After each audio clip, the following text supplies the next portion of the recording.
Our worst fears have come to pass.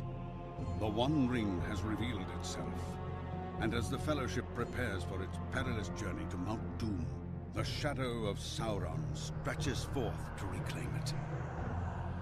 In ages long past, the Witch King gathered a dark army in Angmar. Once again, he calls a vast horde from the depths of Kham-Dûm to march upon the lands of Middle-earth and lay them to waste. Aragorn and I hoped the Rangers alone could hold back the Witch King's advance, and that Angmar's strength had not yet grown too great. We were wrong.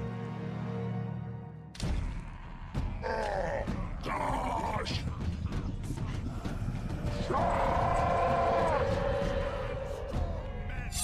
Fight!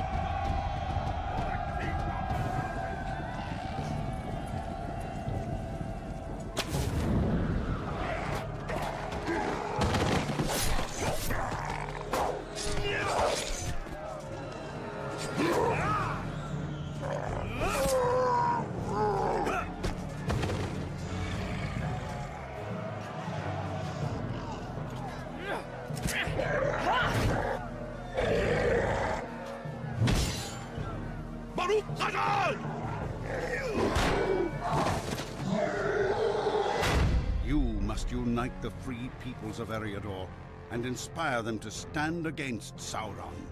For if you do not oppose the army of Angmar, then all the lands of Middle-earth will fall forever into darkness and shadow. War is at hand. The time is now.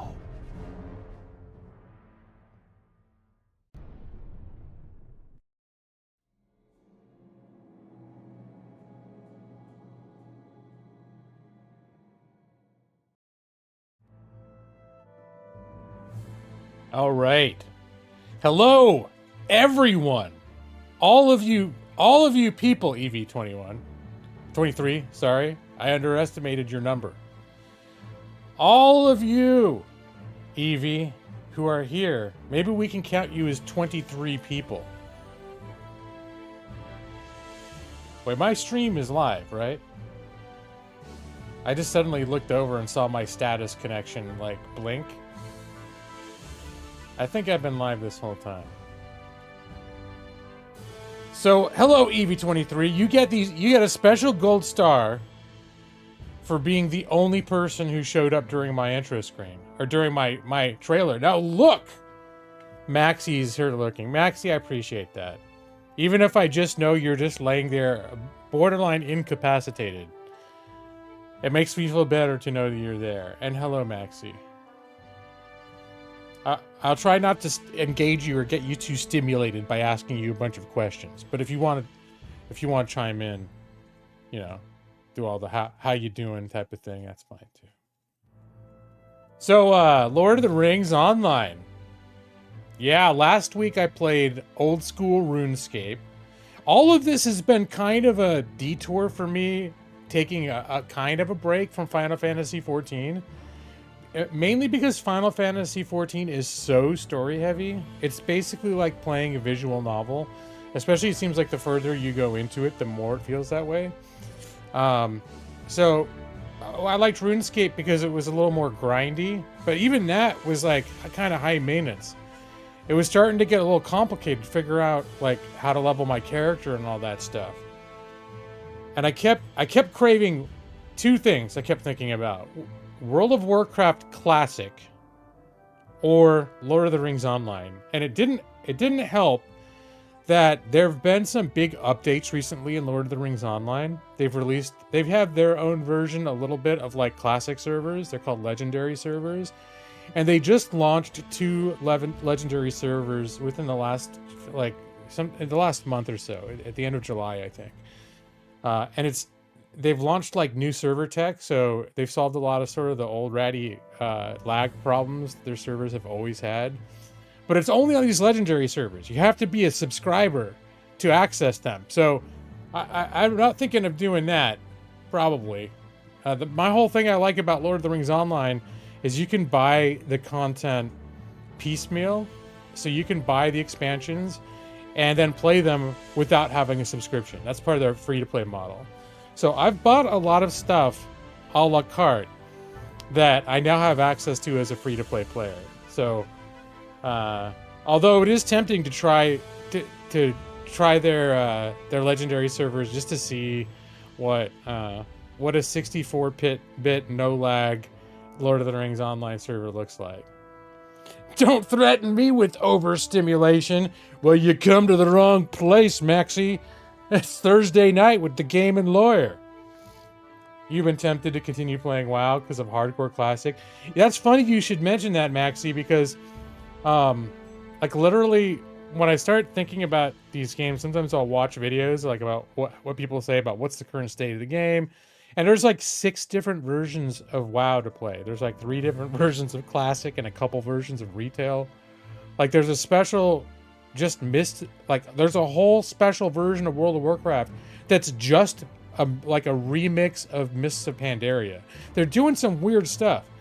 But I'm a little disappointed because they have original Classic, but now they keep adding expansions and they're up to Cataclysm.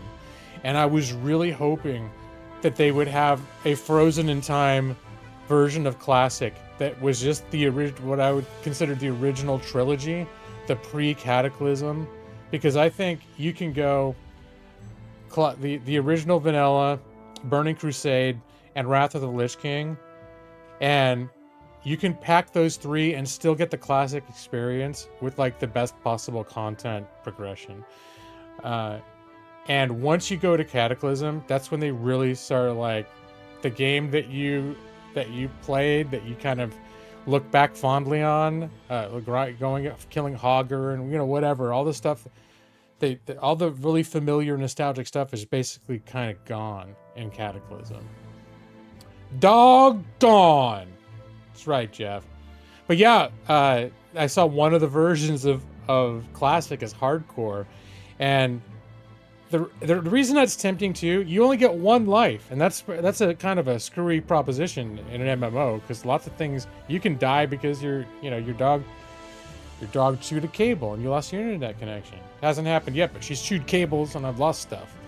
But the thing is, in a hardcore server, if you die, it's not like you lose your character. It's just like you can continue playing your character on a regular Classic server. It's just gone from the hardcore server. So in some way, it's almost like, ooh, that kind of makes it interesting, right? If you're trying to choose between regular Classic and Classic Hardcore, that you're like, hey, what have I got to lose? Well, except for the fact if you go into the hardcore server and you make a bunch of friends or whatever, and then your character dies. But I don't make friends in MMOs. You can't, and I think it's like RuneScape Hardcore. You can't trade or do, I want to say you can't trade or do like auction house or any of that stuff, right? So I don't know. It seemed kind of interesting though. I was looking at that too. So we'll see how long I get going tonight without Millie being an absolute wreck. Mrs. G Law is out of town. She's out camping with some of her family. Her and her mom are government employees, so they have ridiculous amounts of vacation time that they're in that use it or lose it phase. So they're both this summer looking for excuses to spend their almost excessive vacation times before they lose it, which I can't afford to keep up with because I work at a company that let's just say my cup doth not runneth over when it comes to vacation time. Pretty much been going to the dentist. I'm going to be using, by the time the year's done, I'm going to have used all of my sick pay and all my vacation time between like traveling and going to the dentist. Anyway, so Millie, today's been a little rough because I missed the walk in the morning. I sometimes do. Like usually I try to do a walk in the morning and a walk in the evening. And during the summer, I've been doing walks later. I think I mentioned this. It's usually the walks when I take her in the evening in summer are well after the time that I start streaming. So I didn't take her. She didn't get any walk today. I've been playing with her throughout the day, roughhousing and stuff, but she's a little pent up, so she could come in here like a rocket at any point and just start barking or freaking out or doing whatever, because she's got a lot of pent up energy. So that'll be something for everyone to look forward to. As for me, I'm playing Lord of the Rings Online. I think I'm going to start a new character. I was kind of hoping there'd be a little more turnout of people enthusiastic about watching me play Lord of the Rings Online. Like, where's Brad, for example? I was thinking of making a bard and naming it Pradley Pritchard or something, you know. Just to keep him interested. You know, you got to keep Brad interested. So, you know, maybe he'd like it more. I could call it Super Mega Brad. Super Mega Brad Baseball. But yeah, so I originally got excited about these legendary servers, and that's when it was after I was looking into them that I figured out you have to be a subscriber. So I was like, I'm probably not gonna stick around long enough to make that worth my while. Probably not, because well, at some point I really want to do Lord of the Rings, like really get through the content. You can go all the way to Mordor now. They've done all the expansions. And I used to really love Lord of the Rings Online. But when I try it, I enjoy it. But usually it's, you know, it's kind of a slow pace and that sort of thing. And yeah, I end up wandering off. You know how I am. And I think I've still been jumping back into Final Fantasy XIV. I think Final Fantasy XIV is still my game right now. I've just really been craving a game where I can be playing it and then have like a videos or something going on a second monitor, true crime, podcast, whatever. And Lord of the Rings, RuneScape kind of lets you do that. Lord of the Rings is kind of lets you do that. Final Fantasy XIV is kind of like the whole time, hey, look at me. There's a story going on here. Hey, you better be paying attention to what these characters are saying. And the fact is, I like the story, and I want to pay attention. But sometimes I don't want something that like needs that much of my attention. I want something that I can just fiddle around with while I'm doing other shit or whatever. The dog's biting me or whatever it is, you know. Yeah, you like multitasking when playing games too. And you know, it depends on the game. Sometimes I'm in the mood for a game where I want to be fully immersed, fully engaged, turn everything else off. I mean, certain games like horror games, or there are certain just games that are real immersive like that, where, hey, this game it's your one-stop media shop. It's got voice acting and constant stories and things going on. Well, Lord of the Rings Online, there's definitely story. It's a very story-laden game, but it's not concentrated. So you pick up some quests, you read some story.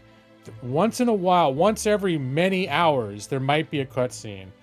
But for the most part, it's like the old-timey MMOs where it's like, hey, you pick up a bunch of quests and you look at your log, and I've got to kill around this zone, I got to kill about 50 things now. I'm just going to take a tour of the zone, killing 10 goblins, 15 wolves, 13 orcs, looking for 3. I need to get 15 bandit bandanas and bring it back to the captain. You know, whatever. It's just like, and that's sort of outdated MMO stuff, but sometimes that's what I crave, and that's like why classic World of Warcraft is appealing, because it has that sort of more old design choice gameplay. It's a little slower. Oh, you're playing Skyrim with a stealth archer without intentionally completing quests. Hey, Brad. Yeah, continuing our tour of whatever MMORPG is. Yeah, well, I would. You know what? If I could have kept playing RuneScape, did you like RuneScape, Brad? If I could have kept playing RuneScape, I would have. Except I really kind of had enough. It's the game that I played most of the week. And then a couple nights ago, I was just like, it was starting. I was getting close to finishing up all the free-to-play quests, and I was sort of figuring out my next move. And I was just like, And like, if you really engage in the content, it's actually not as mindless as I felt like it was at first. The combat's simple, but the game actually is like, you got to figure some shit out to like level and all that stuff. I was liking it. I might go back to it, but it almost was just like, I didn't want to deal with figuring out what to do and like how to take the next steps. And I didn't really want to pay for it. So maybe I just needed a break because I was enjoying it. And I think I'll go back to it. Skullspanks, it is your favorite MMO, and Star Wars is your second. All right. Well, I think RuneScape is a lot of people's like special MMO because it's the one that everyone had access to when they were, 10 years old. When they couldn't play other MMOs, like RuneScape was really easy for lots and lots of people to get a hold of. So it's a lot of people's first MMOs, and it's all like a big part of a lot of gamer kids' childhoods, and people who are now in their 20s and 30s. It's like, and the game's evolved as well, obviously, but it's not kids anymore, but it's people who like felt like grew up with it, and it's really special to them.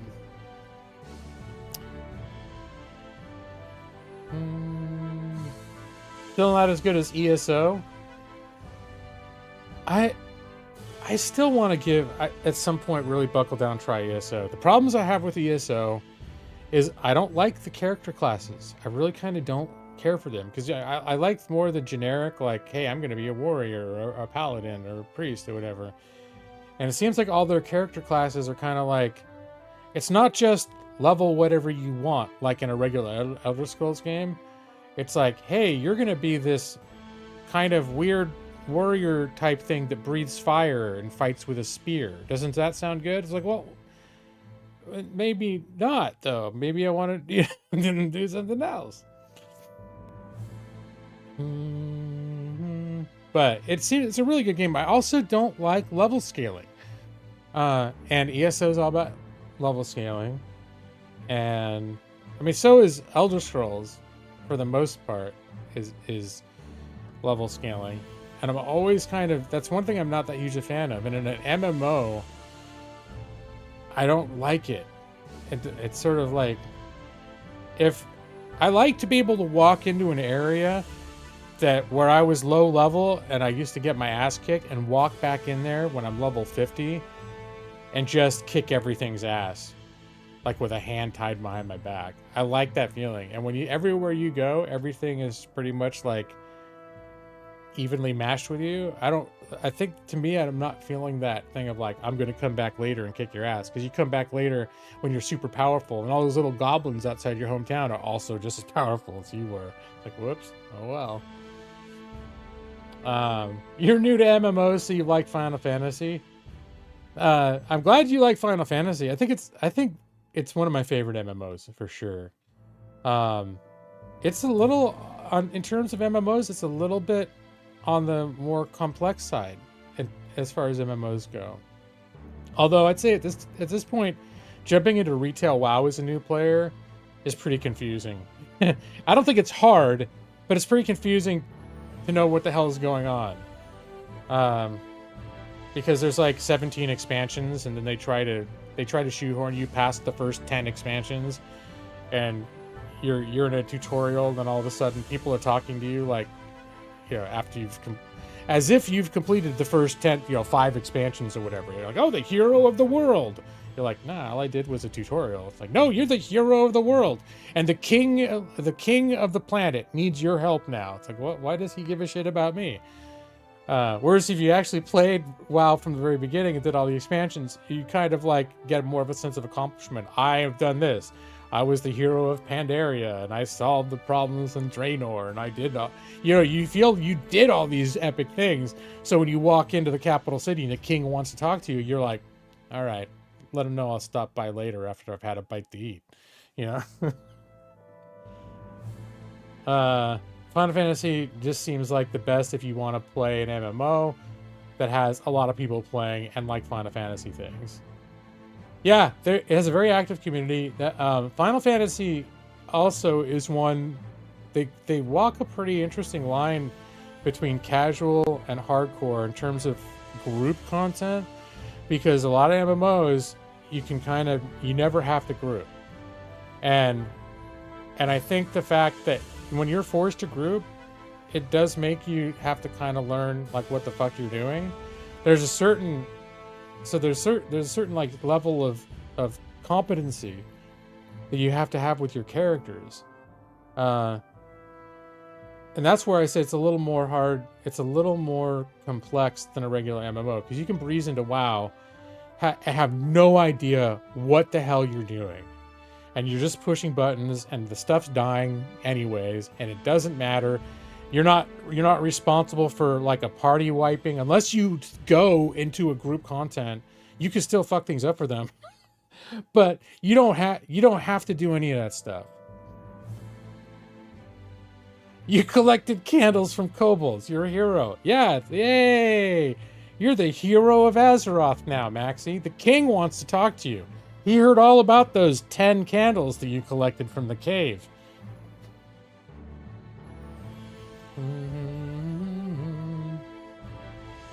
So, but you know, the thing that's funny is a bunch of people ended up watching. I guess my RuneScape video last week triggered the algorithm, or RuneScape has just got, they've just got a dedicated fan base at whose their own personal YouTube algorithms are finely tuned to pick up random streamers who do RuneScape content for the first time.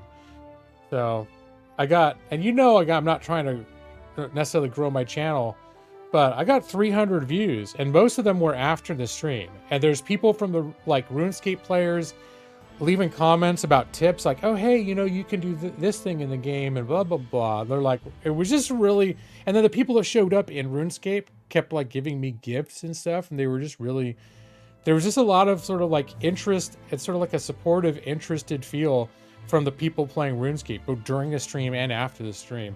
And that was another thing that I thought was really cool about RuneScape. And I was thinking, like, I may keep playing it, and I was maybe going to stream it tonight, but like I said a couple days ago, I need to move on to something else, at least for now.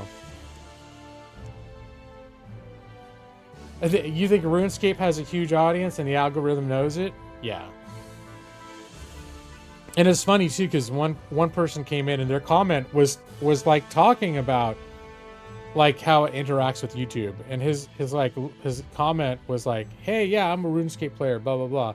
He's like, you know, RuneScape players love to watch new people playing RuneScape for the first time.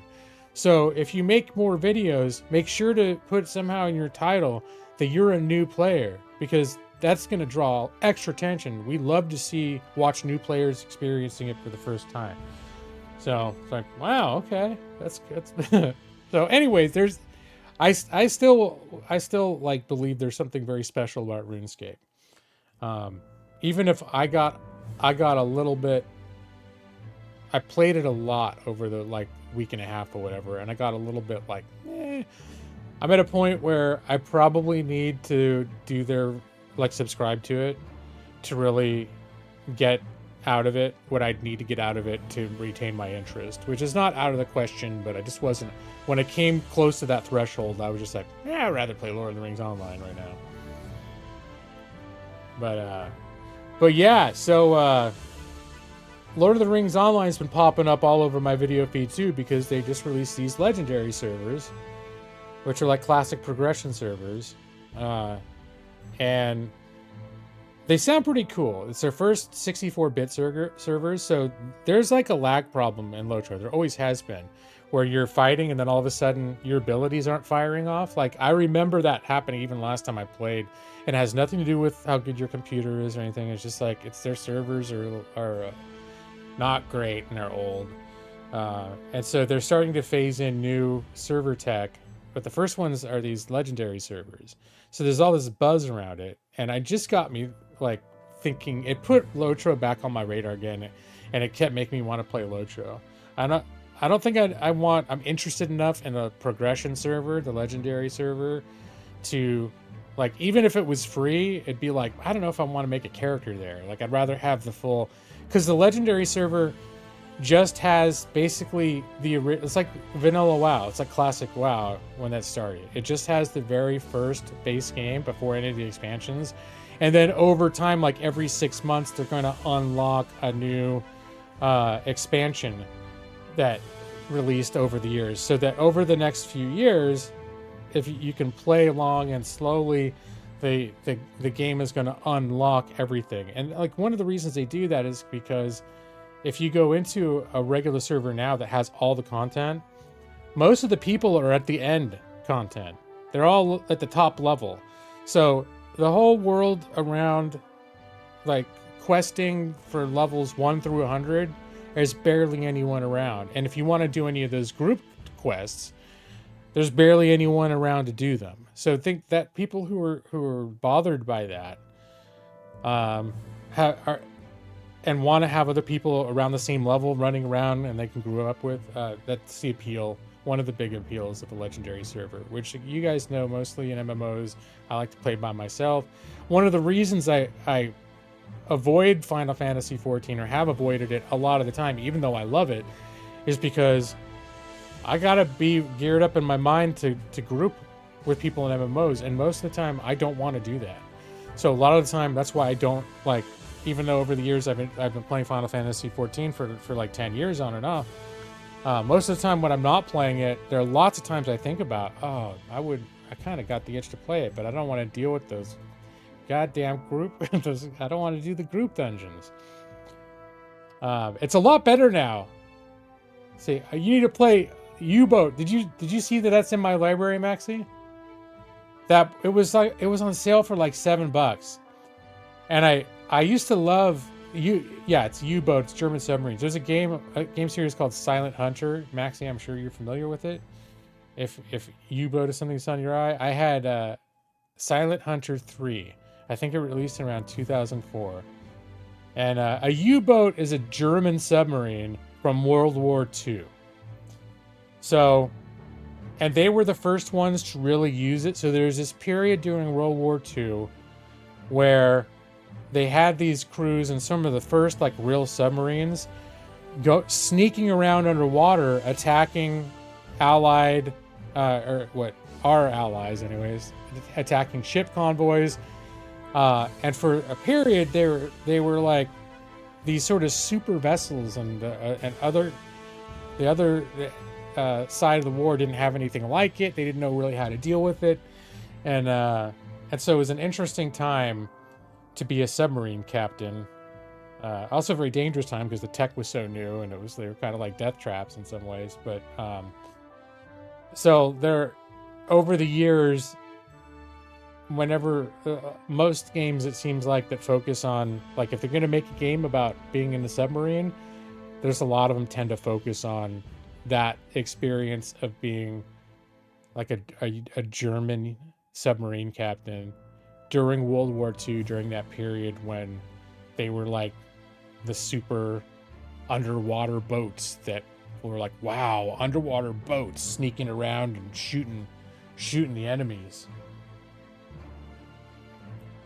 I had 3 hours played. The only thing I can think of is I did launch it the night that I got it, and I might have launched it and then walked out of the room and talked to my wife and then forgot I had it on. That's the only thing I can think of, because I did not play it for 3 hours. I think I tinkered around with it for maybe 5 minutes. And one of my big themes for the past couple weeks has been, I want things that are simple. That's one of the reasons I liked RuneScape, is because the combat is literally, there's no abilities, you just target. And then it's just like, it automatically sort of does the thing. It's like, all right. And it's also why it's like I've been craving games like Classic WoW or Lord of the Rings Online, because it's a really slow pace. And so I know U-Boat is probably one of those games that once you start playing it, it also is slow paced and probably pretty chill. But I think there's a little bit of a learning curve on how to run a submarine that I don't want to deal with right now. It's always a good time to be a submarine captain.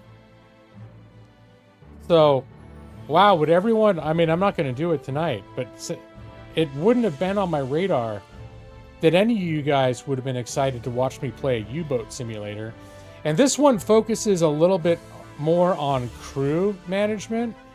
So in some ways, it almost feels like, I don't know if I go so far as to say it's a submarine simulator crossed with The Sims, but it's a lot more about, you know, the monitoring the shifts and fatigue, and you know, I think your crew guys can get wounded and killed and that sort of thing, gain experience and all that stuff. It's kind of, it really seems like it'd be pretty neat when I'm ready to engage it. Brad doesn't want to see it at all. He wants me to be a real submarine captain. Well, no, don't get too excited, Evie. Not like The Sims, not really like The Sims, but just at the fact that each of your crew members in the submarine, they have a name. They have a skill level. They get tired.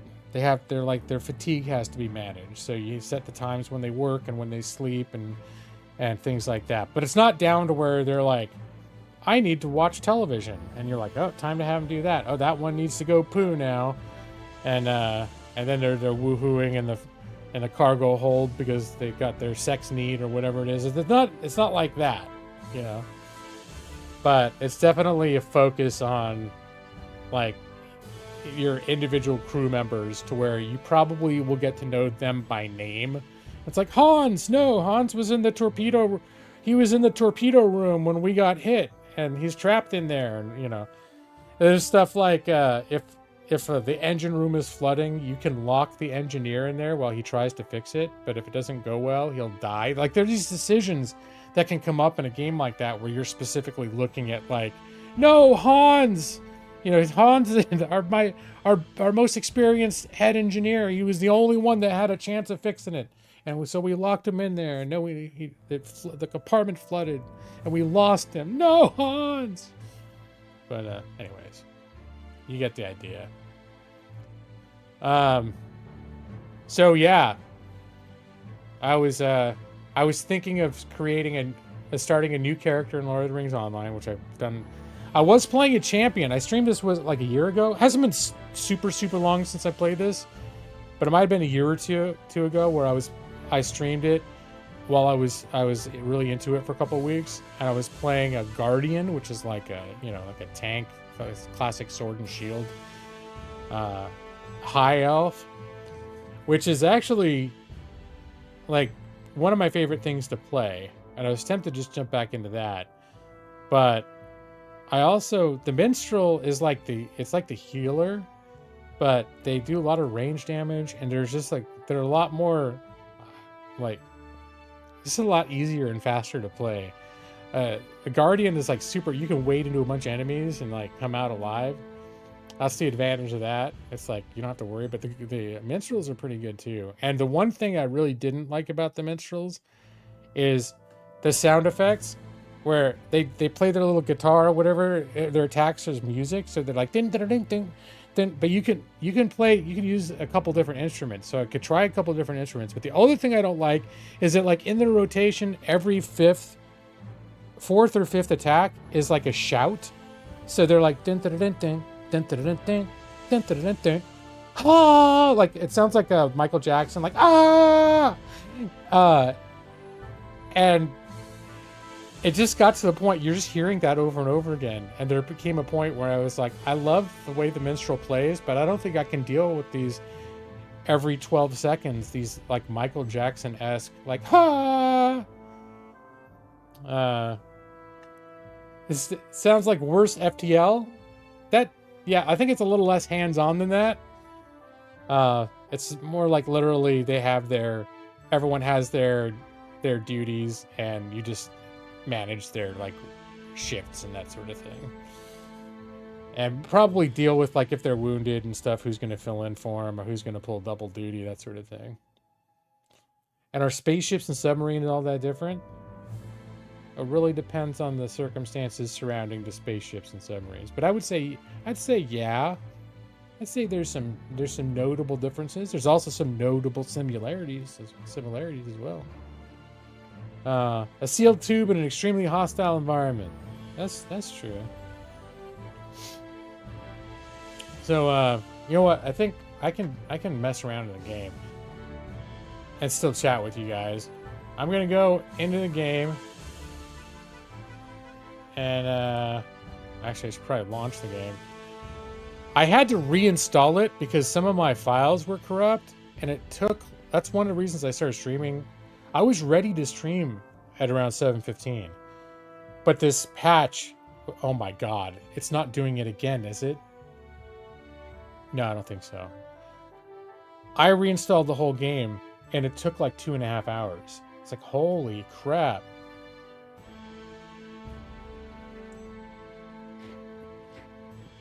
Well, I don't know what the deal was. It just was like, it was like updating error, such and such file corrupt. I tried it a few times, and then there's like a repair button, but the repair button basically just warns you we're going to re-download the whole game. But even that didn't work. So I don't know if it was in the launcher or what. So I went into Windows, literally into like my apps, and uninstalled the whole thing. Went to the Lord of the Rings online website, downloaded their new launcher, completely reinstalled it from scratch. Which I started doing it like while I was still at work, because I was already thinking while I was at work about what I was going to play. So on my last break, around a little before 5, is when I logged on and was trying to load it. And I did that. But yeah, it took like over 2 hours. But it feels like a very 2005 problem. But yeah. Oh, wait, hold on. Let me get my... Gotta get my gamepad set up to Lotro. Lotro.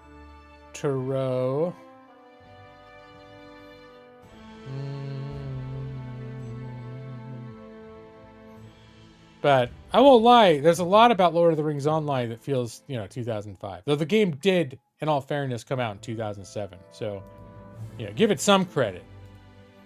I think the time that I got the most into it was about a year or so, within a year after they released Mines of Moria expansion, which was in 2008. I played a ton between 2009 and 2010. It was like my most played MMO. And I was really into it. All right, that worked. Last played.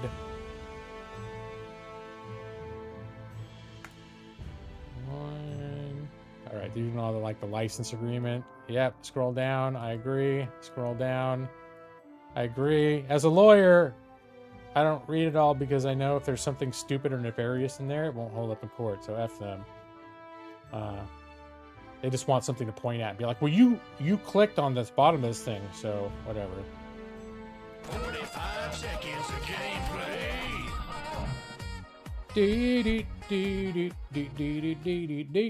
All right, it should. Wow, that's a little bit odd. So right off the bat, I'm encountering some oddness here. It's launched into a incorrectly resolutioned variation of full screen. I'm gonna have to wait till like a title screen comes up. Let's see. I can show you guys. This is what I'm seeing. This over here is the edge of my desktop, I think. And then there's my taskbar at the bottom, which isn't supposed to be there when you're in full screen mode. So here we are. And really? Okay. Why is the game not playing through my default? I should have launched this game. All right. So I do have my computer set to play through my headphones. But this thing, for whatever reason, is like, hey, let's use something else instead. Do I have to select? Yeah, I have to select. Elgato, Arctis Nova. I have to select the audio source inside Lotro for it to switch to my headset. Unreal. You're not, you don't know the Corsairs of Umbar? Isn't Umbar one of the southern lands where Sauron had all of his human allies in the south and the east that he called upon? I think it's one of those people. All right, so we've dealt with that part. I'm going to say except. The next thing I'm going to deal with is this weird resolution thing going on. Windowed resolution. Full screen resolution 1920 by 1200, huh? How'd you come up with that? All right, well, let's go full screen. For now, we'll keep those settings. We're going to change that to my actual resolution, which is 2560 by 1440. And yeah, we'll keep that. And now let's go back to windowed full screen and see if it will do it properly now. Oh, no. No, that's all wrong. It switched back to 1920 by 1200. Why? All right. I remember something like this happened before. Windowed resolution. Yeah, this is not bode well. Yes, and the thing is if you actually play it in full screen, it actually displaces my primary monitor. So all my icons get displaced to the second monitor. All right, I'm already starting to second guess, like, why is this having such a hard time just being on a modern computer system? Okay, that's a little bit better. Should I just play full screen? Nope, because then if I want to go to the other monitor, I've got to like literally minimize the game, which is not cool. All right, guys, I'm having a great time playing Lord of the Rings Online.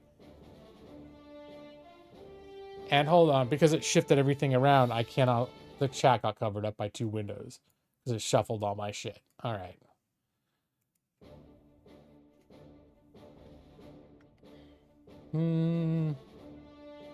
They're all perfectly cromulent resolutions. Yeah, no, I'm not enjoying that. So what everything in here is set to the proper resolution. It's 16 by 9 is the ratio, right? I'm gonna... Oh, graphics quality. What I'm gonna do is I've got everything set here. I'm actually gonna leave the game and come back in and see if it behaves itself. Oh, and I was gonna do just game capture for this, so I just shared my monitor so you guys could see the shenanigans that were going on. Whoops, did I actually... that's telling. No. Stop it. I accidentally tried to launch World of Warcraft instead. Which I haven't launched World of Warcraft in like 3 years. So it's asking all these permissions to like... Can this program change your computer? Blah, blah, blah, blah. A little 27 innings of Pool of Radiance.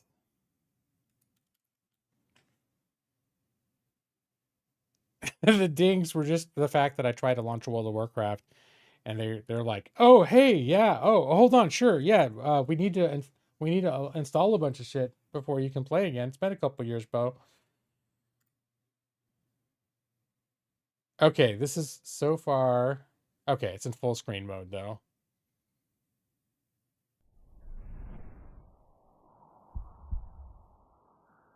All right, let's see. And it's looking like OBS is not picking it up. Look great. We'll give it a sec. There we go. Now it's picking it up. All right. So, but I still can't take my mouse to the second monitor unless I minimize it, which is, I don't like that. So let's see if we can do windowed full screen without it turning into a bitch. Yay, it did it. Okay, good. Good. I feel much happier now. So, this was the High Elf Guardian that I was playing before. Now, when I very first, several years ago, played Lord of the Rings Online on stream, that's when I created a Hobbit Guardian. It's a Hobbit sword and board tank named Gamebo. He was going to be Gamebo Lawyerins.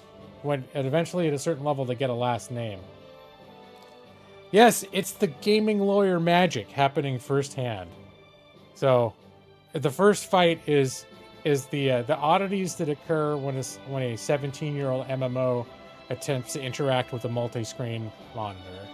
Yeah, you remember Gamebo? Gamebo's been around for a long time. Guess I've had a few different Gamebos. And then I've got 2 Bandricks. Let's see, a human Bandrick and a man Bandrick. They're both minstrels. So this is where we get to have participation from the audience. Because what really, if I click off screen, I don't have audio? Can I make it so that doesn't happen? Well, let's turn master volume up a little bit. Hold on.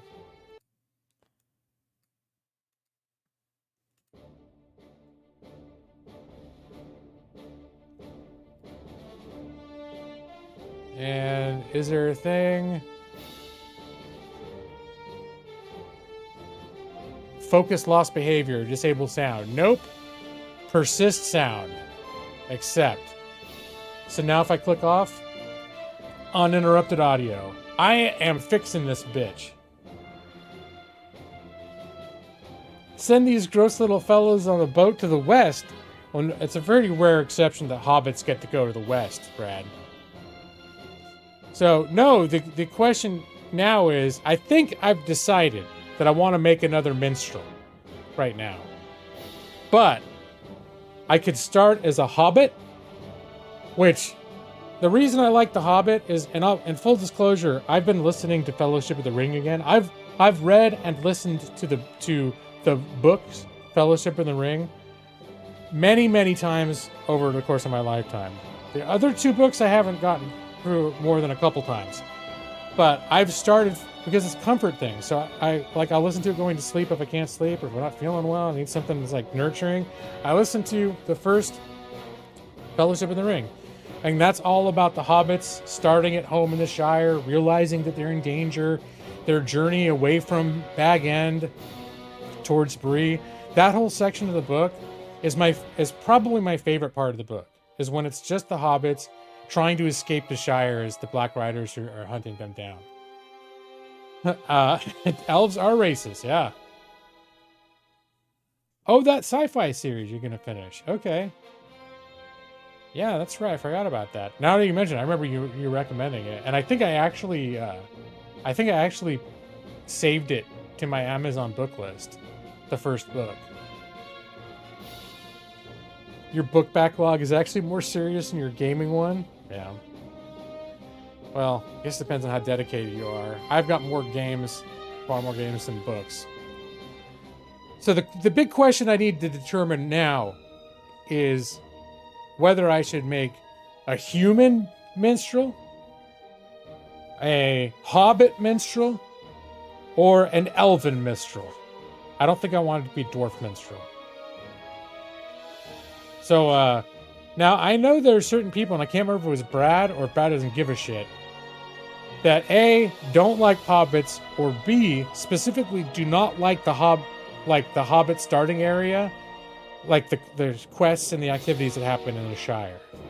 So, if there's anyone in here who's like, no, I don't want to look at those freakish little freaks, and I don't want to see them running around the Shire delivering pies. I think that's stupid, and I will hate every second of that. Brad, is it the same way you don't like children, Brad? Brad just doesn't like hobbits. You have way more games in the backlog, but you don't care if I get around to them. You got the books for a reason. Yeah, a lot, probably, especially with stuff like Humble, you end up with a bunch of games in your catalog that just sort of like you never intentionally got. They were acquired. They remind you of especially hairy children. Okay, so then the next question is, let me see. Wait, why am I on this server? Oh well, doesn't matter, I'll stay. Avatar update visible. What does that mean? Okay. So then the question is, I could make a human or an elf minstrel. I could just make a, let's see.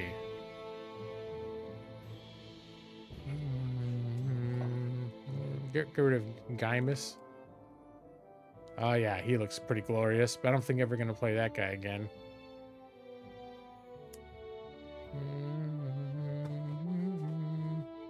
Oh, can I even delete him? Uh-oh. Uh-oh, look who's coming in. Looks like she's ready for trouble. Hi, Moo. Hi, sweet girl. You look like the saddest puppy that ever lived. And she comes in and just gives me this mournful expression. Like she's this most serious, soul-tortured creature. But I know as soon as I go over there, she's gonna be all like, ah, trying to bite me and stuff. Right, Moo? Yeah, you're not serious. So you have Amazon Prime, you get all these free games on GOG, Epic or Amazon Gaming. Nice. Okay, well, I know Epic always has like one or two free games available. Oh, there she goes. But that's cool. Yeah, I have Prime as well, so if I paid closer attention, I think I've almost always just ignored whatever was free on Prime. If it was like, because they had their own gaming interface, but I never want to play anything through Prime. But I think also they give stuff away that pertains to games that can be played through other services. Lawyers don't exist in this world. It's bullshit and it's discriminatory. What's happening? So, Brad, you think I shouldn't play an elf because elves are racist? Is that... You said they're racist, but does that mean you wouldn't approve?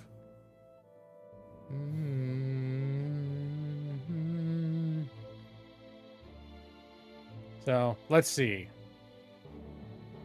But can I just delete this guy? Where's the delete button?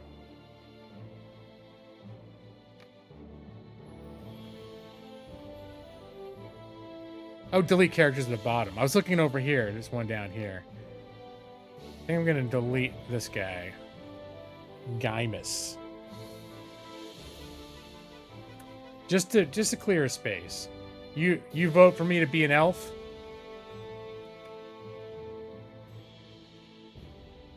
Let's see. And let's get the this is gonna be a minstrel. Alright. And I think are there two types of elf? Oh, it just says high elf. And regular elf.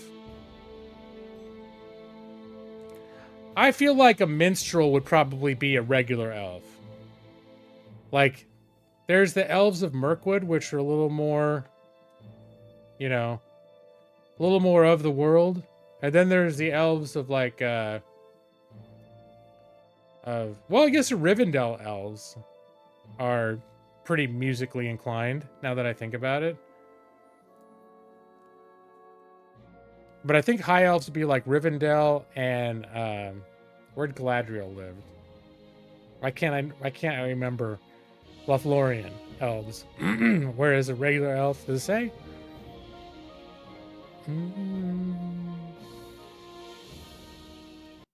The kindred of the elves dwell among the woods and dells, lingering in Middle-earth out of love for the land. Though their elder glory is diminished, and the day draws near when they must cross the sea, those who remain continue the ancient struggle against the shadow of the enemy. That's kind of a cool thing I forgot about, is that each one of these, every race has its own movie introduction. Hailing from the rolling green hills of the Shire and the rustic towns of Breland, hobbits are a simple folk, favoring food and good cheer above all else. But deep within even the meekest hobbit burns a spark of courage, waiting to be kindled. Oh, I have to read the originalism trap. It's probably on your list, and it's about the law. Oh, shit. Hold on. I mean, I never even heard of this shit before. Can I snag that? All I'm gonna do right now is jump on my Amazon and add it to my... I basically got like a reading list or a book list.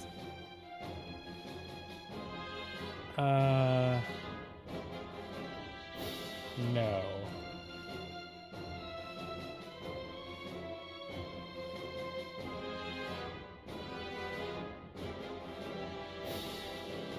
Oh, yeah, okay. Did you bring this up? I feel like you might have at least brought this topic up, if not this book, recently. Or someone brought this topic up, originalism, up to me recently. And I feel like it's most likely it was you. Add to my book list. All right. I do love reading about the Constitution, Brad, as you well know. Let me see. What do they say about man? The age of man is fast approaching. The chosen of a higher power, men dominate the lands of Middle-earth, both west and east of the Misty Mountains. Their strength of will and prowess at arms will decide the fate of Middle-earth, whether for good or for ill. Or for ill. It sounds, yeah, that does sound pretty sexist. Now that you mention it. And then Minstrel, every character class also has an intro movie. The minstrel is the heart of a fellowship, a herald of hope and renewal. He uses his knowledge of ancient songs and lore to ward against the forces of darkness and bring relief to his companions. It's for ill. All right. I think we're just going to do regular elf, minstrel. Let's see. Lyndon. We'll say he's from Rivendell.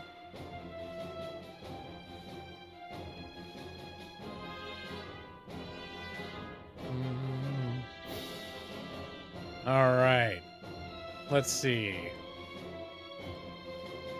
Is there a randomize button?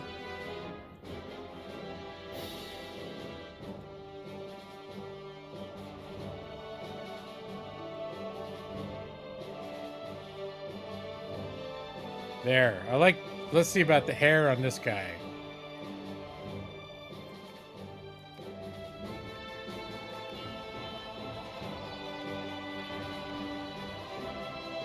I think the theme I'm going for is a bard that looks the most like Brad. Is there one that's got like a Brad haircut? It needs to be shorter hair. It's a little bit Braddy. It's like Brad tied his hair up.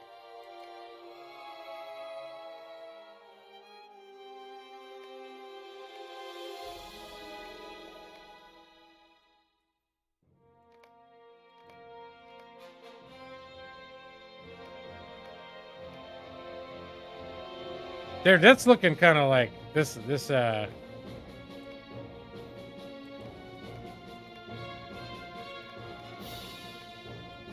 do you think? Does that look like you, Brad?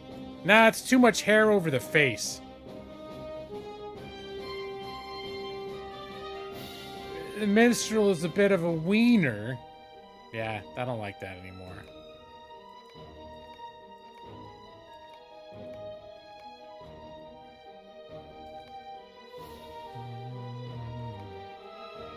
Probably should just kept it whatever he came with. Actually, now I don't like it at all.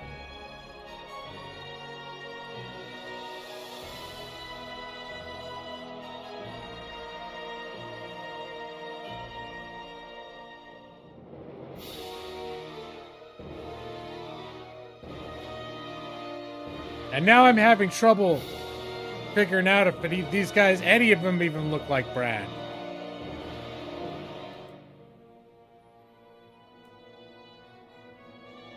There, I feel like if this guy had some darker eyes. What's the fun in that?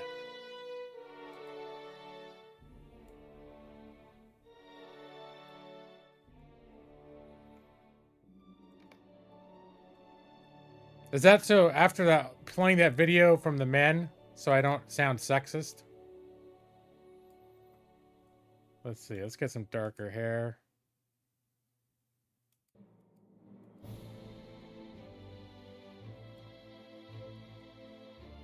And let's see, the naming guidelines. Endings, is it Cinderin? The endings are Adin, Aaron, Born.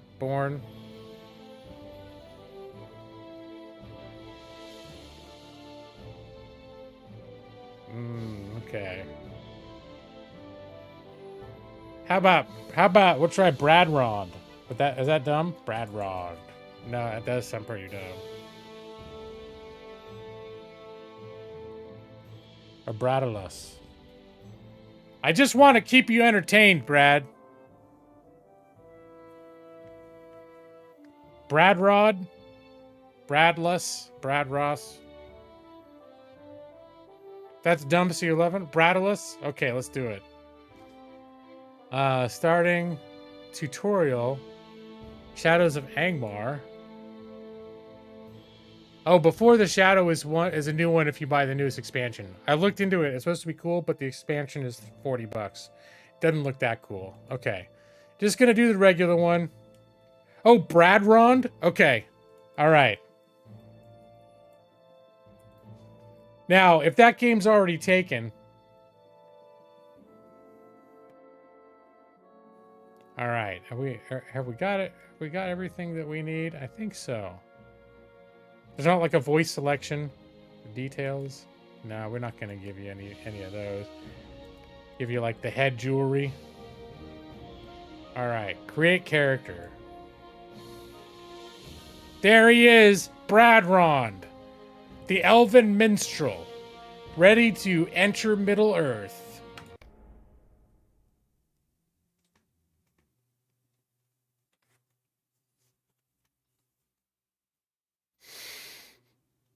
All right. I was like, and is this game gonna crash now? Is that how Bradrond is beginning his journey into Middle-earth with a hard crash? You think Bradrond is in a better physical condition than you are? I don't know. While visiting the refuge of Athelion under the care of your master, you find yourself in the midst of a brutal attack by greedy dwarves of the Dowerhand family. Their king, Skorgrim, thirsts for power with an unnatural lust, and you are in the eye of the storm. It does occur to me that I think you can change the body.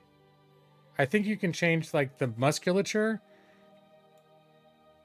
And he's looking pretty broad, Brad. Is that what you're saying? Like the big buff shoulders? You think it's ruining? You think Bradrond would not have big buff shoulders like this? I wasn't really paying attention, but now that I look, he just looks like he's been pumping some iron.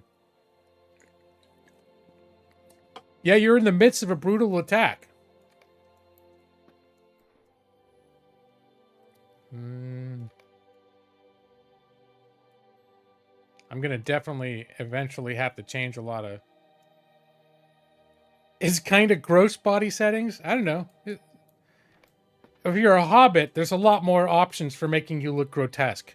For some reason, when you're playing an elf, it's a little harder to pull it off. You cannot tarry here any longer. You cannot tarry here any longer, Bradrond. This is the beauty of it. Now that we've made the name, it's going to be included in all this dialogue. This is Elrond. Maybe you guys can pretend you're like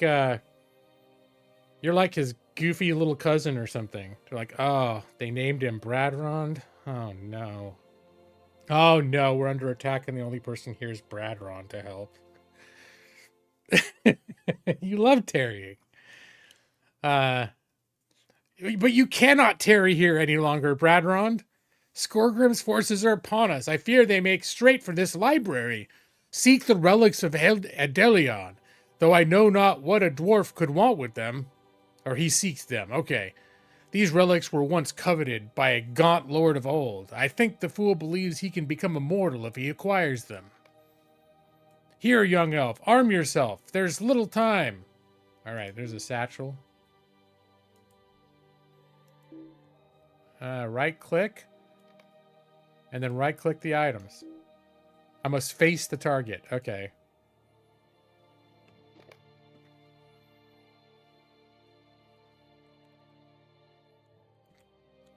All right. Some of these... Oh, wow. I forgot there's so much junk that you acquire. Bag 2, bag 3, bag 4, bag 5, loot all,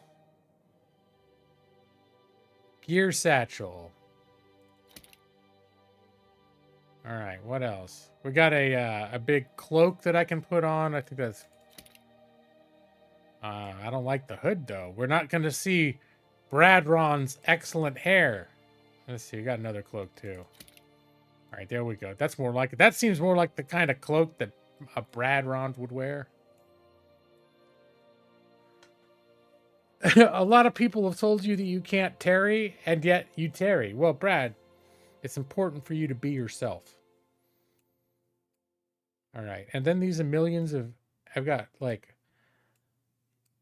Look at in our inventory. It's all a bunch of boxes, like anniversary boxes. Basically, like for every year you've owned the game, every time you start a new character, they dump, and they're all like fireworks and all sorts of mostly useless shit.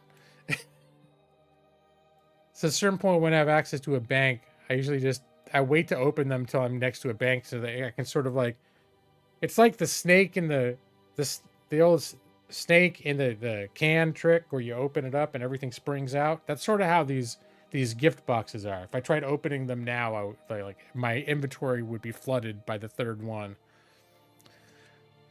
I do appreciate that they go so far out of the way to give me a bunch of presents, but I forgot that like over the years, that's been a thing. Every time you start a new character, and it's just like I just gotta find a place to stick all this crap. All right, but I did actually... Okay, I'm going to move all this stuff too.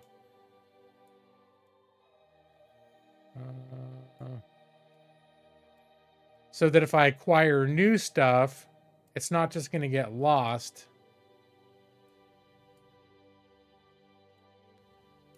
Amongst all these weird gift boxes. All right, that we can hold on to.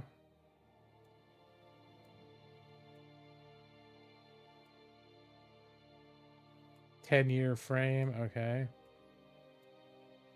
I mean, some of them I could start using right now. You can change, like, in the upper left corner, do stuff to change your character's frame, to have, like, special anniversary frames. There's some cool stuff once I want to... If I play long enough to give a shit for this character. Of course, this is not unlike any character I've ever made before. This one's very special. It's Bradrond, after all. When you have access to a bank, you take it to a bank every Thursday. Yeah. Well, you're going to have a lot to bring this Thursday, I tell you that. All right. Good. You are better armed. Your master Talagan wishes to see you before you venture into the fray. But do not hurry. Wait, do hurry. This place is not safe for you. Okay, they're telling me how to equip weapons, which I already know. Oh, I better hurry. I gotta follow Elrond. Oh, there he is. Talgon, take me away. Bradrond, my dear student. I wish I could let you stay safe within these walls. He wants to help you tarry, Brad, but it's just things are not optimal for that right now. But Elrond tells me that these Skorgrim that Skorgrim makes straight for this library. You must survive the battle outside, I'm afraid. I worry for you. Duel with me one last time, my friend, and show me that you are ready. It will ease my heart. This your teacher's, I guess maybe he was your swords teacher? I don't know. He wants to fight you. You think Calgon reference is going to be lost to anyone younger than 40? Take me away. I don't know why I suddenly thought of that. Let's see all you have learned. Okay, I'm going to right-click on him and fight him. Oh, I already got a bunch of abilities, too. Ow. Hold on a second. I don't have my little shortcut set up. There we go.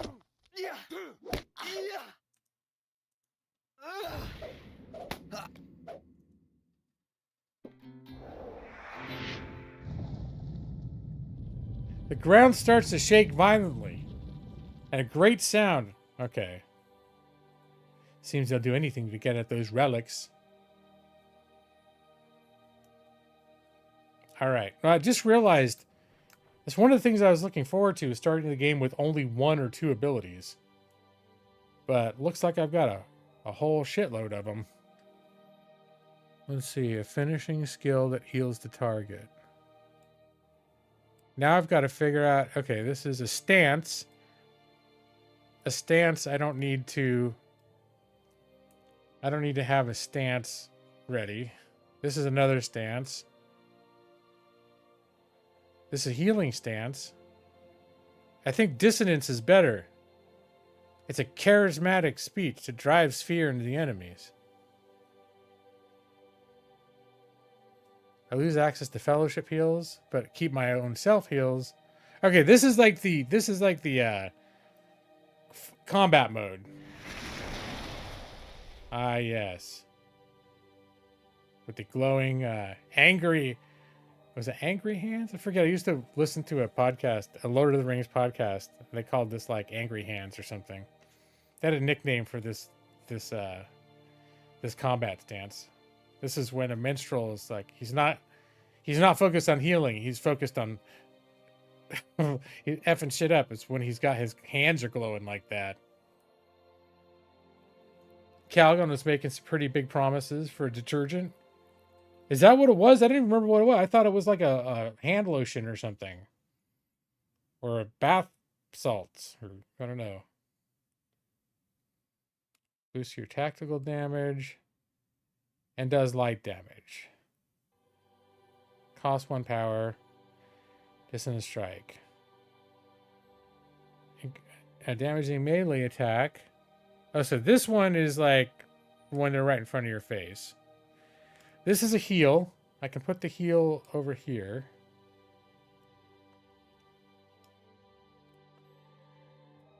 This is a finishing move. Okay, hold on. A neutral stance. Okay, we'll save the neutral stance for another day.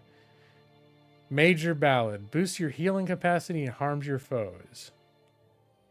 Costs 1 power.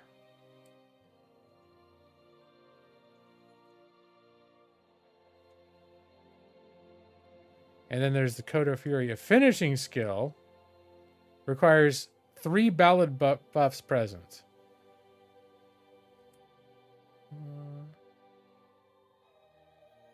Which is unfortunate because I only have 2 ballad buffs. So apparently I can't cast this one yet. All right, we're getting it sorted out. I forgot you started... I don't know if you always used to start with this many abilities.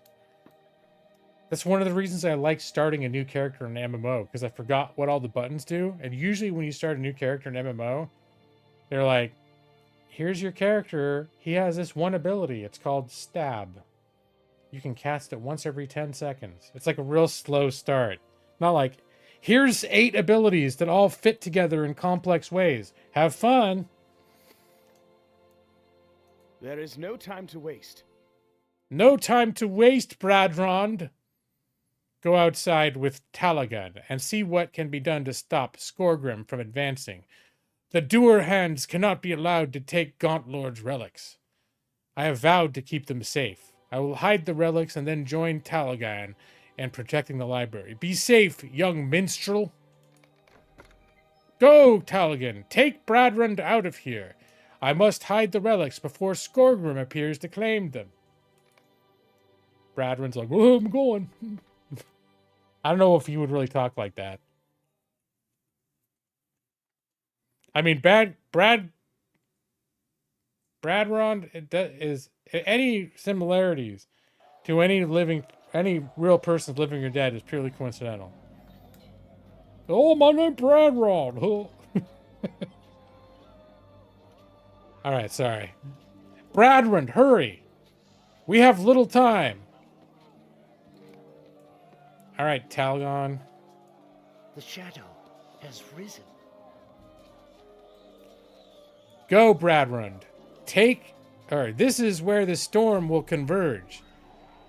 Edelben is down below. He will let you through the gate to protect what is left of this refuge. Come this way. I must defend the library against Skorgrim. You think there's a lot of time to waste? Go, Bradrund. And promise me, Bradrond, and promise me you will return in one piece. Okay. Is somebody gonna open the gates? Ah, come, Bradrond, quickly!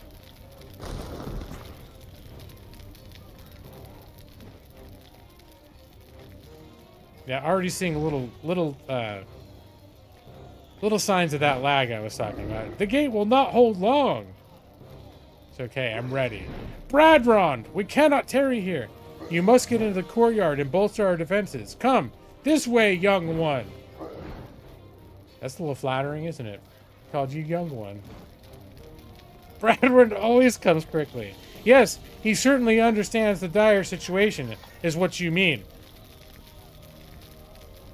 Eventually, you will make your way to whatever. Be wary of invaders along the way. They're everywhere. Hurry now!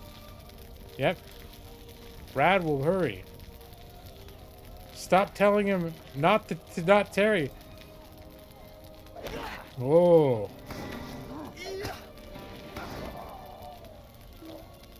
I didn't even get to go through my rotation yet. Alright. Bradrond got his first experience points.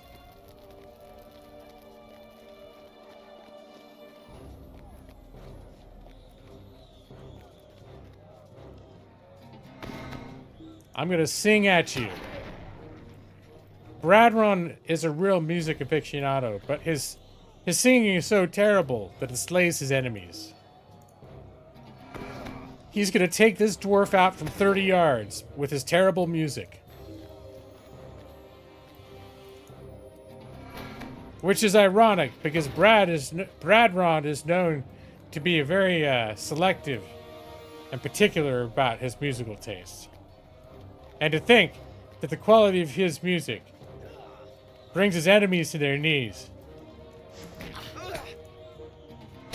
shows a certain lack of self-awareness on the part of this music aficionado. Alright, I'm glad you survived this massacre. Alas, it is not over yet. This way, Skorgrim has not shown himself yet.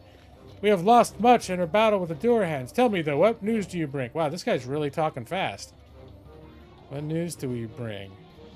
Alright. I fear for Eldheldion. How much more can we withstand? And I hear that Skorgrim has not even shown himself yet, which means the worst is yet to come.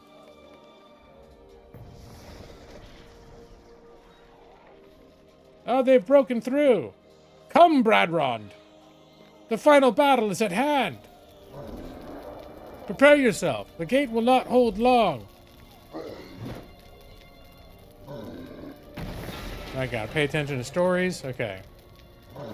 Oh, it's a snow troll. I'm stunned. Bradrond is stunned.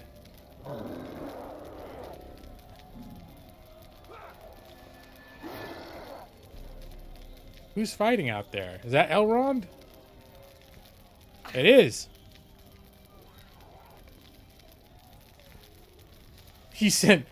Talgon sent Elrond to save Bradrond.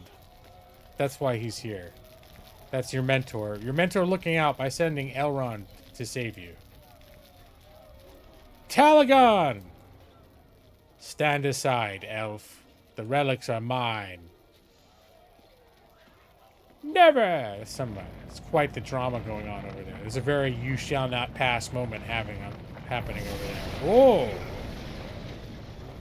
Alright. Oh, Talgon! Be at peace, Talgon Silvertongue. This is a sad day. I wish I returned. But a few moments earlier, Talgon wished for you to be safe, Bradrond. And the relics are now buried with him. Okay. Edelion is ruined now. Alas, Bradrond, you have lost your beloved master. You may blame me for his death. I could have saved him, but he bade me go to you instead. I think he's passively aggressively blaming you. He's like, your master would still be alive if we didn't have to babysit you all the time. Bradrond, you and all your tarrying. Make sure, his last words were, make sure that Bradrond isn't tarrying. We sent him to watch the gate, but I fear he may be tarrying. Elrond, go check on Bradrond. I'll be fine here. I'll be just fine until you get back. It's worth it to check on young Bradrond. Adhelion is ruined now. Talgon was not the only elf to die today. Skorgrim will trouble us no more, and the relics are safely buried, but it was such a needless battle. Adhelion will fade.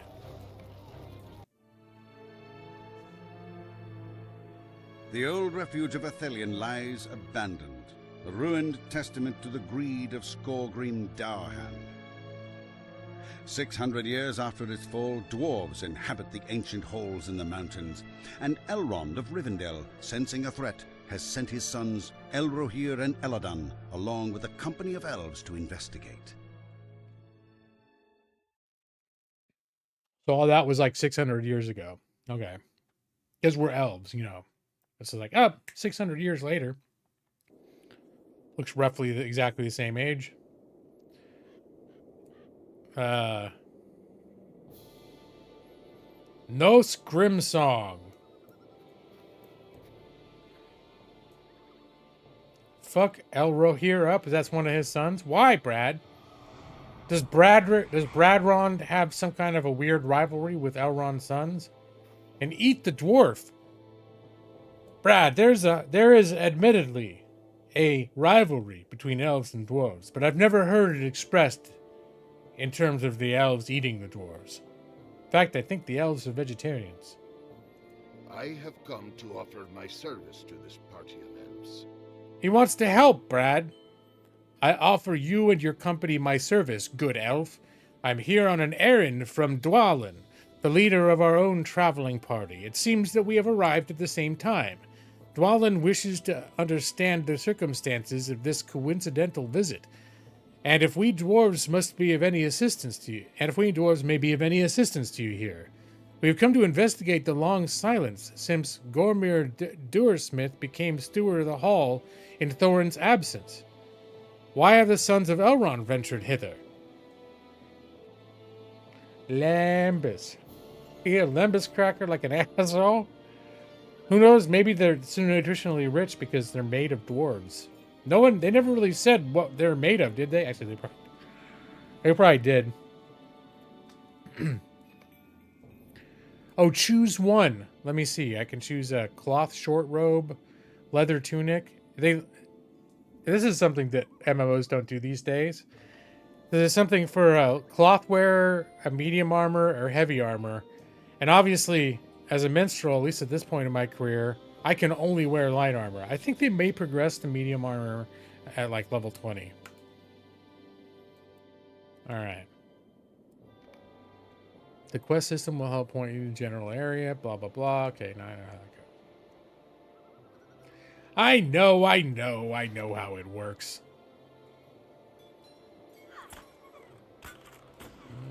Alright. There's Elladan. Where's the one you wanted me to beat up? I don't see him yet. This is his other brother. It is interesting that the dwarves arrived when we did, though we came for different purposes.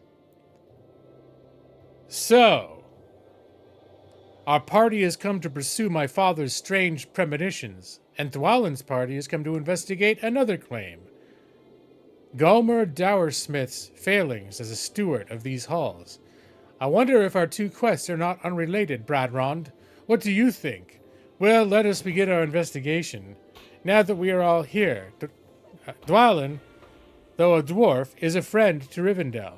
We will lend him what help we can. So this is like obviously, 60 years after the events of The Hobbit? Dwalin is one of the 12 dwarves from The Hobbit that came to Bilbo's house that went to one of the few surviving dwarves that went to Lonely Mountain. Fought in the Battle of Five Armies. Though a dwarf... Well, come on, Brad. You know it's mutual. The dwarves and elves are openly racist against each other. Don't you remember in Fellowship of the Ring when Gimli is shouting, "We'll never help an elf! We'll never..." Like, he's screaming about how much he hates elves and stuff. Alright, let me get that. Will you lend me your ear? My father is great among the wise, and his dreams and foretellings do not often stray from the mark. These are the words he imparted to me. Blood-red footsteps upon snow-colored black, where the doer king walks to take back his throne and finish what was begun. I am no riddle master, but some of the elves of my company have skill in solving such things. Come, let us speak with the riddle masters, Merithan and Doralas. For Doralas bade us come here. Hopefully they know where to start looking. All right, let's look for the riddle masters. You can't have an expedition without bringing some riddle masters along. That's what I always say.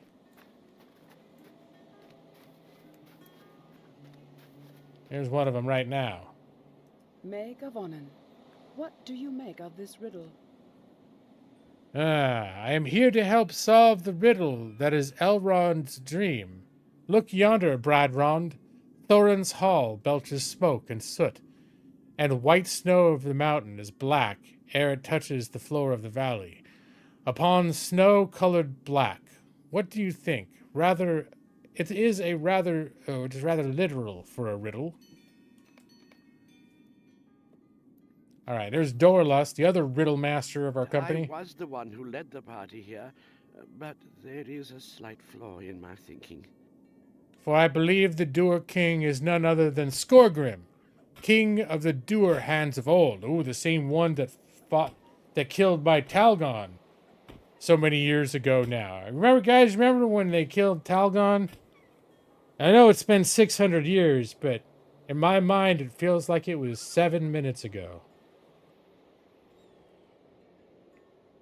There's only one problem with my logic. Skorgrim has been dead for many long years. He died here when he tried to raid at Helion for elven relics that he believed would ensure his immortality. I hope I have not led the party astray, but my heart tells me Skorgrim is part of this story. All right, Doralus, the other riddle master.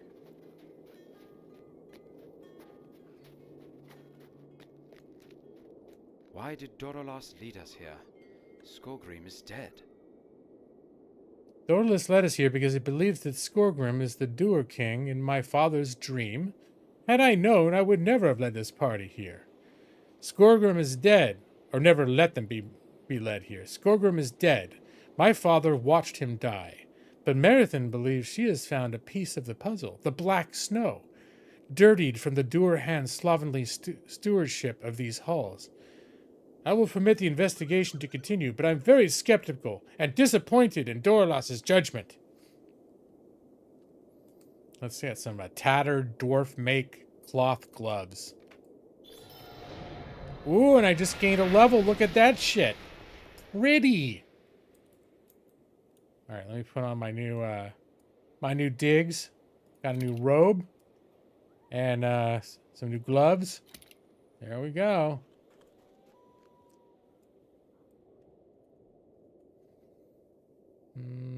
Okay. Oh, I earned my first trait point. Okay. Wow, really? I thought traits didn't start until you were level 10. They're like talents from World of Warcraft. All right, now I've got to remember what to do with this shit. Oh, I think if you go down the red trait, that's the ones that makes you uses harsh words to damage your foes. I'm pretty sure I'm going to go that way. That's my specialization. Even though I'm a minstrel, minstrels are regarded as overpowered in this game because if you spec them to do damage, they're pretty high ranged damage dealers, and they can still heal pretty well too. So I'm going to use harsh words. That's what you would do, Brad, right? Not there's any relation. All right. Do I have 1 point to spend? What can I do? Concussive shout.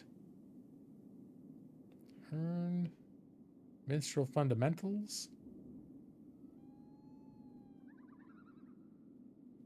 And critical strikes.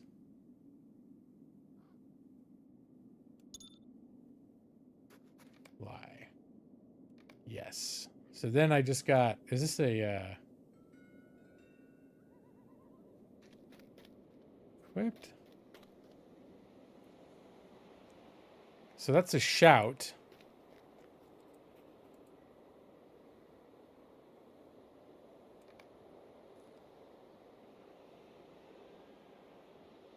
Oh, I have more shit down here now, too. Okay, so this is a ballad. Call to Fate. Deals lightning damage. I have dissonance.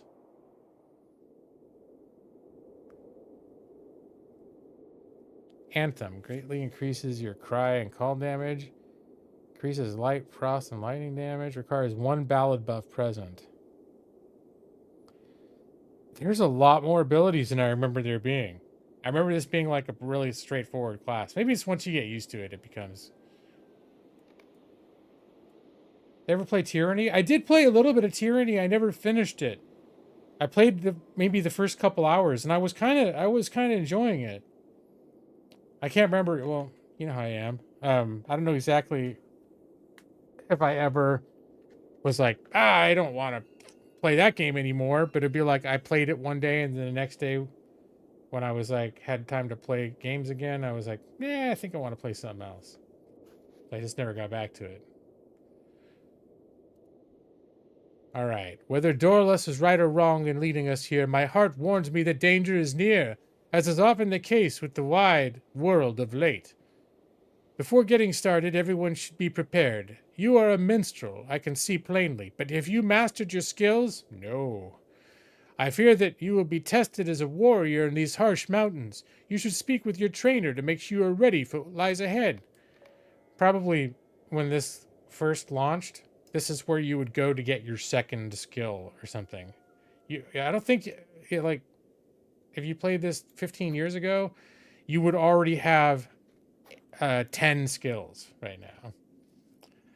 Oh, you feel like it was a masterpiece. Okay. It definitely was interesting. And by all accounts, I hear it's not a very long game either, right? It's not, in terms of like CRPGs, isn't it relatively short?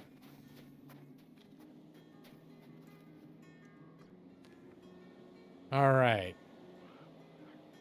Available quest. Training, a minstrel's major. Maid of Honor, might you spare a moment of your time?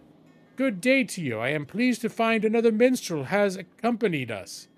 I should be happy to share what skills I have with you. First, though, I will give you some small advice if you are willing to lend an ear to it.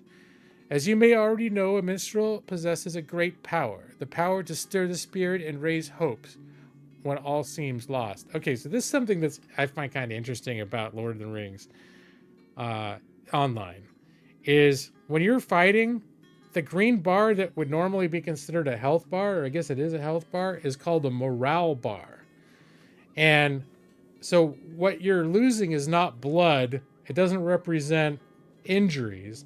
It represents damage to your morale. So as you're getting like hit by an ogre's club, it's your mood, it's your hope that's dwindling. Every time it hits you, you're a little less hopeful. And when you die in this game, it's just that you're defeated. You've given into despair. So when you die, it's like you're just like, whoa, I didn't like this game, you know. Anyways, and so the reason that the minstrel is the main healer in this game is because the song inspires and restores hope. So no other game that's really done this, but it's an interesting concept. That it's not healing magic that he's doing. It's literally, and by likewise, when his music hurts the enemies, it's not literally, it's so bad that it causes them pain until they die. It's, it would be sort of the same principle, like that it's hurting their morale. Although they pretty much think they die when you kill them. Ow, my morale! You got it, that's right. It's like 20, 25 hours for one path. There are 3-ish paths you can go on. Okay, I'm curious, what made you think of that? Was something going on right here that reminded you of that game? That game's like 10 years old, right? It just seems random that unless we're thinking about politics, but yeah, that's a game where you basically play, you're the bad guy, or you're like a general or a hero for the bad guys in this world. Basically, like, you work for Sauron, more or less. It's a very interesting premise. Oh, bards made you think of it. They have a dancer character who's super OP. Okay. Yeah, I remember very little about the game, except I thought it seemed cool. It was definitely doing something different. So the minstrels have the power to stir the spirit and raise hopes when all seems lost. When the spirit is roused, the body soon follows. A good minstrel heals themselves and their fellows, staving off even the most dire wounds. Demonstrate your mastery by entering combat with the training dummy nearby. Then use the skill Major Ballad. Minstrels use ballads to attack their enemies, lightly heal their fellows and themselves. These skills operate on a rotating system that allow the minstrel to have 3 special buffs on themselves at any time. After the 3rd buff is applied, the next ballad played will overwrite the 2nd, and so on. Okay. And then I have one called Major Ballad here somewhere. Oh, these are minor ballads. And then one of them is considered a major ballad. Call to Fate.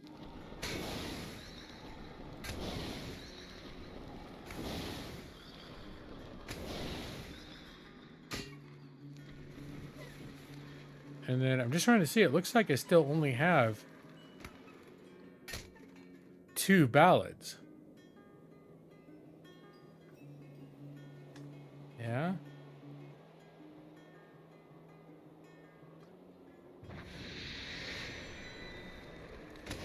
All right. Well, I'm going to fight the training dummy. I'll get this sorted out soon enough.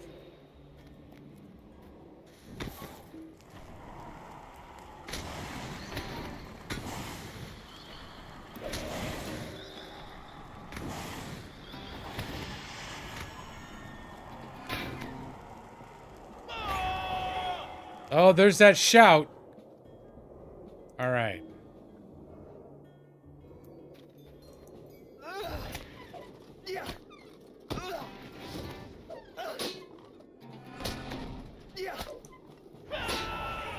Ah! Shamon.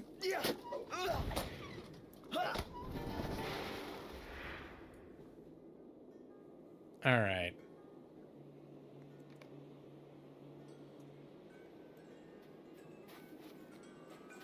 And I know, what is it? Alt-R? That's what I looked up. Quest sounds. Search. Recently played. Record?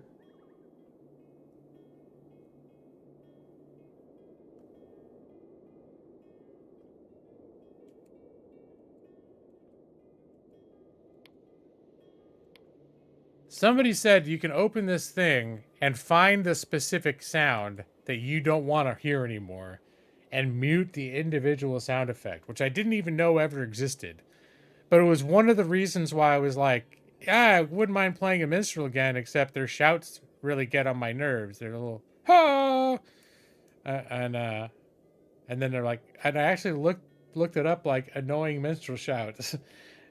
Thinking maybe eventually they'll take him out of the game. Like, people will complain enough about it. Like, I'm tired of hearing my minstrel do this Michael Jackson squeal every 5 seconds.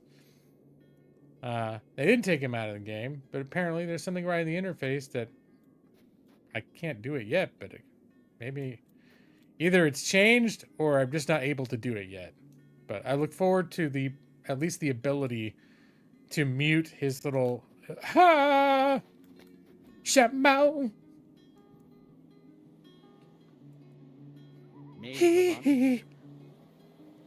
All right. Good, Bradrond.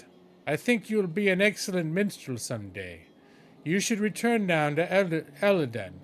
I believe he wishes to begin the investigation. And I get a basic loot, a tarnished dagger. I can choose a tarnished dagger. I'll take the tarnished dagger. Wait, no? Auto attack, 1+1. This one actually slows them down if you hit them. I like that. Thanks, Brad. I think the first one was better. It was more organic. So I got a new loot. I'm also looking forward to trying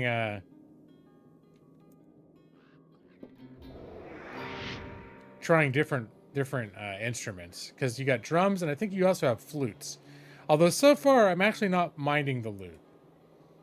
I just know, go ding ding ding ding ding ding ding ding ding ding ding ha, and when you hear that sequence over and over again for like 200 hours, you start to want to claw your ears out.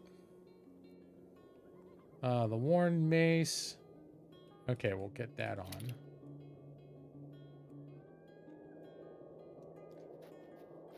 All right, Elladan. Be on your guard, elf. Goblins lay not far beyond these walls. You have a true warrior's heart. Thank you. Well done, Bradrond. You have a true warrior's heart. Learning the ways of a minstrel throughout your life is not an easy feat, but it is rewarding. I will give Dorla's theory a chance, since we are here. Marathon is not unconvinced either. We should investigate the ruins of Etalon. At Hylian, a place where Skorgrim fell, to ensure that he is still dead. Ah, yes, remember. It was 600 years ago, but it feels like 17 minutes ago. You were there to watch him die, Bradrond. Yeah, I remember. He died because your father was checking to make sure I wasn't tarrying or something. If Skorgrim's grave is undisturbed, then the mystery may be even greater. All right, we're gonna go with my angry hands here.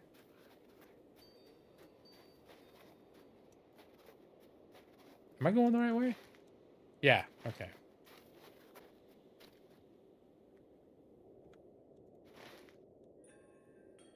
I'm just making sure it's not. All right. It's like, were there more quests back there I was supposed to hit first? No, I don't think so.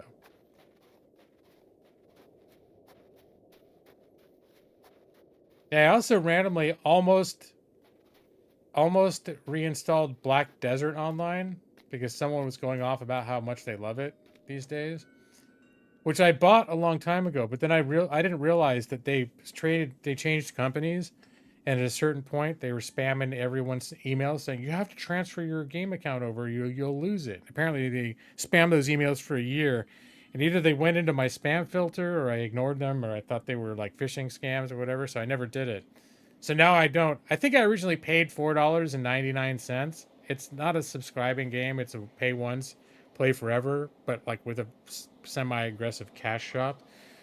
But I was like, oh, because they're like, that's a pretty grindy game. And I was thinking about games that I would want to play that are grindy, that I can have, I can watch videos on the side. That's the prettiest one. All right, it's Dorniel, Survival of Hedelian. do not think I have the will to go back into that place. I am lucky to be alive after the injuries I bore that day at Helion fell. I do not think I have the will to go back into that place. It is only a shadow of its former glory. Only pain remains.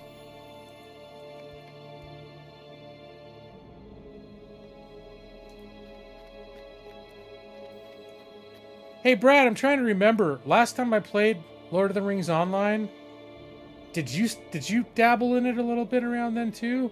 I want to say like you streamed it once or something.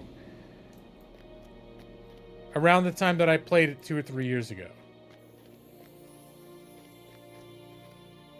You probably didn't have a cool character name like Bradron though. Oh, is it right here? Oh, it's another survivor. These guys are all, like grumpy, depressed sour. I was here when Athelion fell. I was a healer, but my strength in mending was not enough to mend the hurts caused by Skorgrim and his Durahand warriors. I cannot return here without great sadness in my heart. It was such a needless war. He sought immortality in the relics we kept here, but found only death.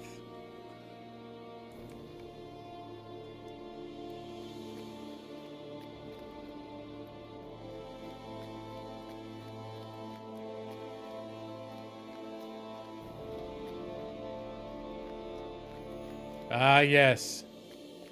I remember this place well, and here's where it happened. The memories I carry of this place and all those lost are a difficult burden. What can I do for you? It was across this bridge that brave Talgon brought the library's walls down upon Skorgrim and himself, thus putting an end to Skorgrim's lust for immortality.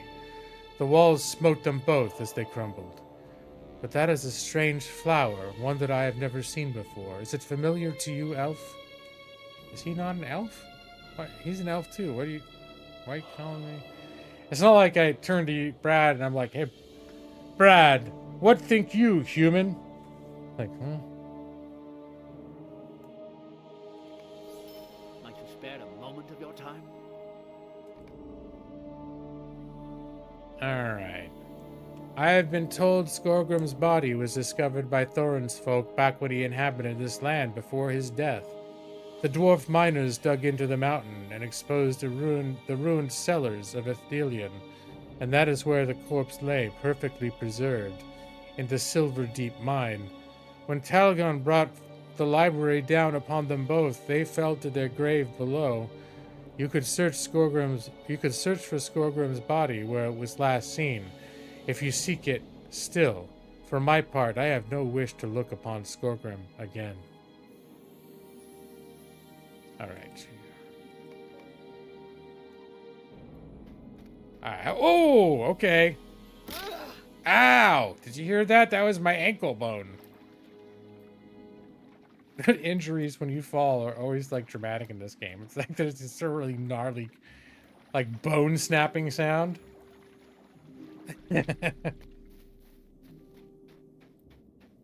I think you take damage and then it also like your person will limp for a few seconds and then it goes away. They're not something that lasts forever. All right, so wait, what exactly? I guess I was just supposed to run this way.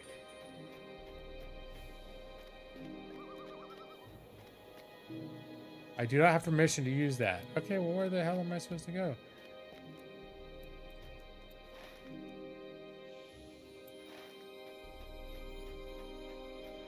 His ankles seem fine. Yeah, he's doing pretty good now. All right, apparently I'm not supposed to. I mean, if they want me to go that way, I don't know why they're not opening the gates for me. And I'm supposed to defeat pests. Oh, I'm having one of those lag moments. That's where I wasn't moving anymore. Yeah, now that that's the big deal they're making about these new legendary servers is because they're 64-bit, that doesn't happen anymore. And I'd forgotten about that till I was watching those videos about the new servers. And then it's refreshing my memory even more, little moments like that. Like being in the middle of combat and then for like 10, 15 seconds, none of your abilities are working. Like you're hitting attack, and your guy's just standing there.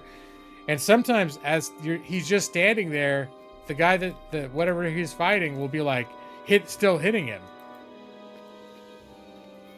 And then all of a sudden, I think it'll register the attacks. Like all of a sudden it'll be like whatever happened in the last 15 seconds that didn't register just plays out.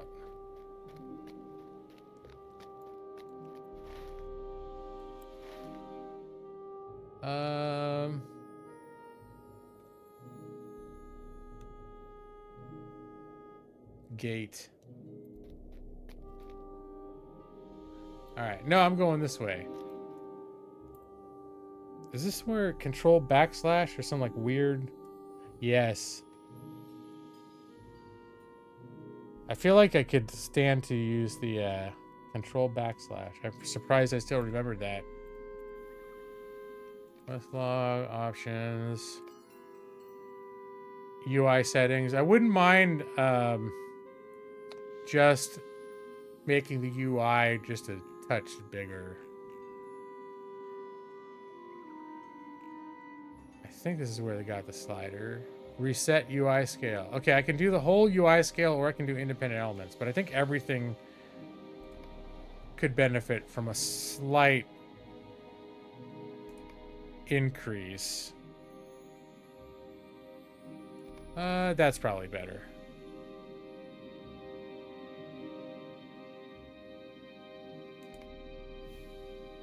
And then control backslash. I feel like this quest tracker is a little... so this was a quest tracker.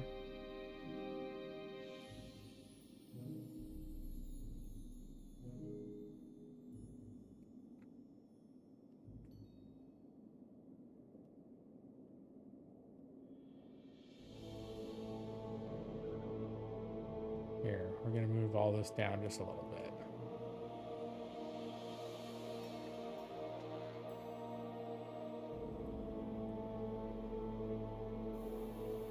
Okay.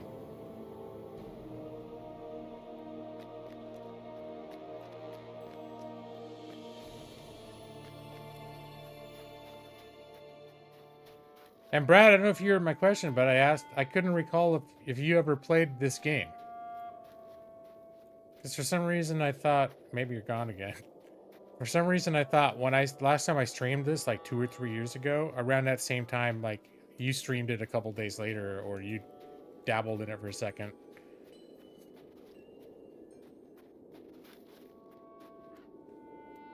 You don't play MMOs. You never have tried one out? Or as generally you don't? Okay, I must be thinking of someone else. Because for some reason I thought you dabbled in it. Like, at least one day you tried it out or something, like, after I'd streamed it.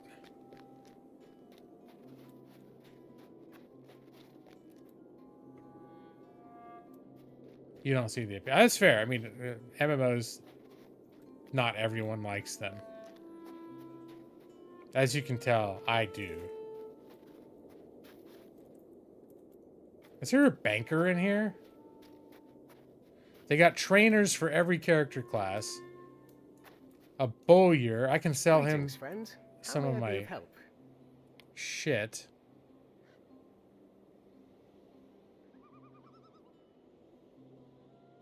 Save that, and then sell the rest. I'm gonna put these over here. I'm probably never gonna need these potions, but health and mana.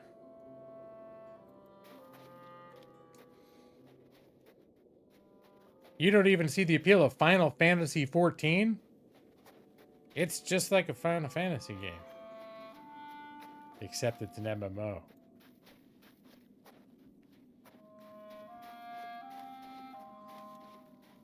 I still think Final Fantasy XIV is is a pretty respectable bridge between a main series. It is considered a main series, like a main entry Final Fantasy game. It definitely does not play like, hey, if you like Final Fantasy VII, you'll love Final Fantasy XIV.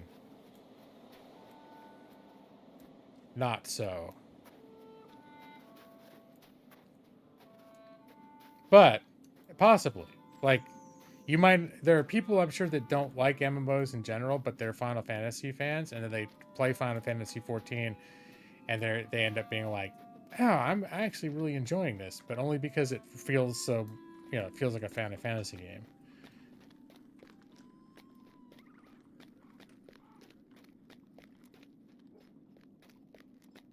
I think this is where the quest was. Silver Deep, yeah.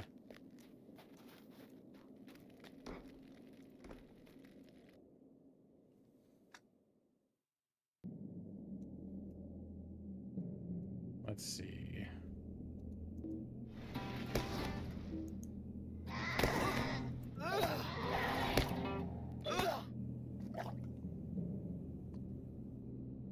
Lesser Anthem, Major Ballad. Okay.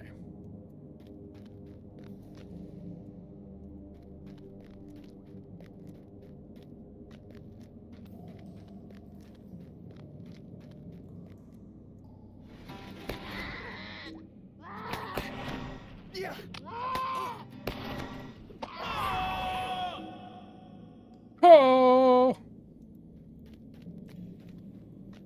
Hee hee.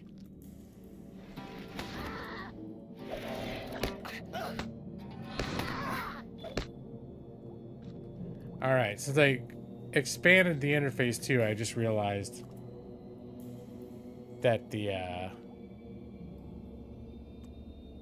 enemies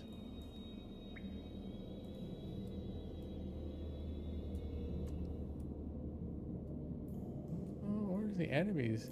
The enemy's faceplate is like, okay. I can't even see it on here, like where to move it. But it overlaps with my character's stats. Hit the enemy stats.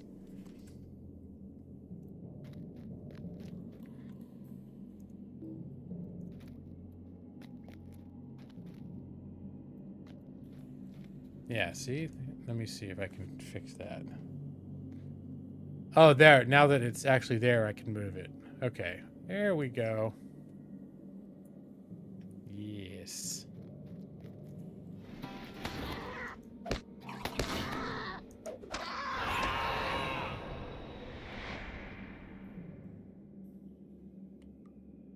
And what does that thing do? It increases damage. So that spell is like one I should use as soon as it becomes available. Oh no, the Lotro store. The Lotro store offers a wide variety of items and premium services that complement your journey throughout Middle-earth. You can visit them by clicking the Lotro store button from the system menu. Well, let's see what happens if I click it. Now, that's their premium stuff. Now, one thing that is a little bit cool about Lord of the Rings Online, since they've been free to play, is this premium currency, Lotro points, you can earn them in-game. So, like, all of the achievements in-game that you can accomplish, I think all of the achievements come with a certain smallish amount of Lotro points. So, the things that are in the Lotro store, like, you could even technically buy game expansions and things like that with currency that you've earned in-game, except, like, literally it'd be so much that it almost, like, it's like, oh, I'm gonna hang out in here and kill gnats in Farmer Maggot's field for 280 hours, and then I will be able to buy this expansion or something. Do nothing but stand this field and kill gnats, and I'll get the dumbass gnat murderer achievement, and that will give me the points I need.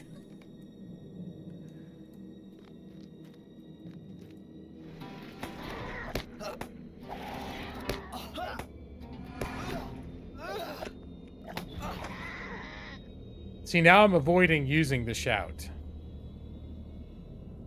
Well, it's got a 10-second cooldown. I one-shotted him with the shout, and that's a real problem. When the shout is so powerful.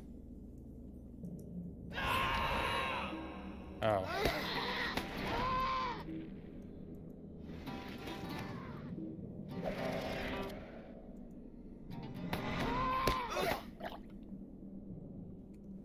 Ding, ding, ding, ding.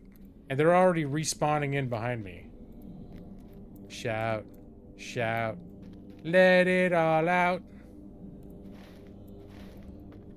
Oh, I need to go right. I need to go over here.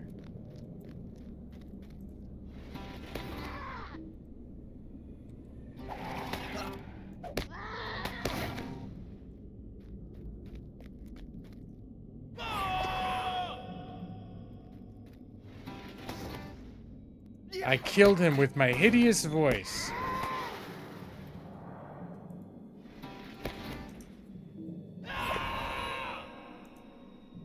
And does that shout? Looks like it might be an area attack too. Oh, it's a single target. Okay. It just like the whole area around it, it sort of blows up. Oh, apparently I didn't need to come over here. I just killed 3 things. Well, I guess, you know, it wasn't for nothing. I got experience and stuff. Maybe a little bit of silver out of the deal. Hey, buddy. Now I'm just opening every combat with the shout.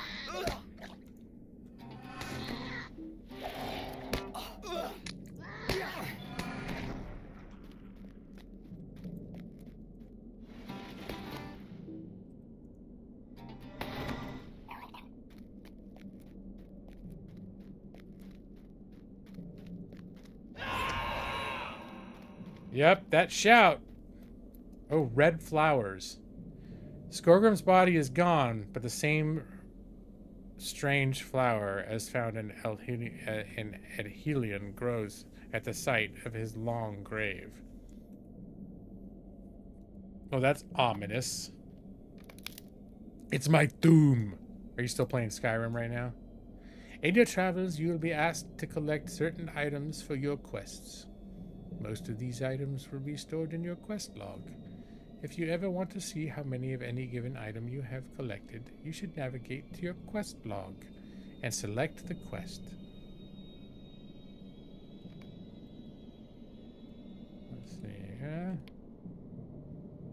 I think I only needed to get 1. Yeah. This Skyrim is on your brain. That's the kind of game I think when you're playing it, it sticks there.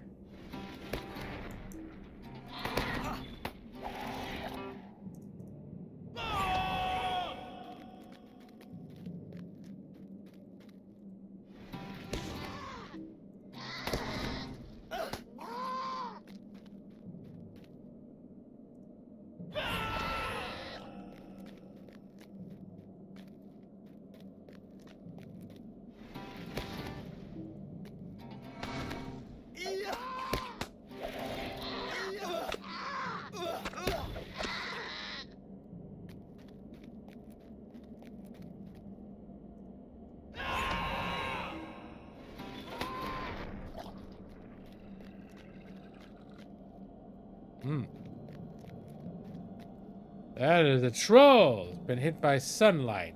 Turned to stone.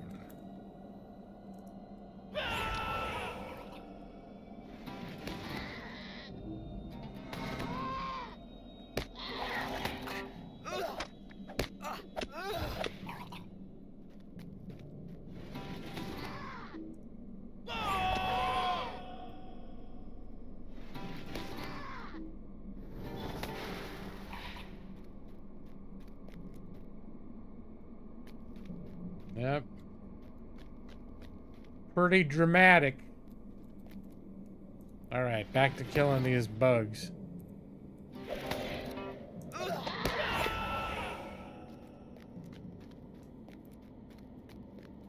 Oh, wow.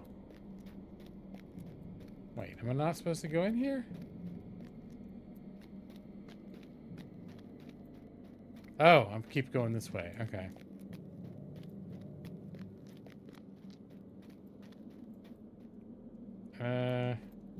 Or no?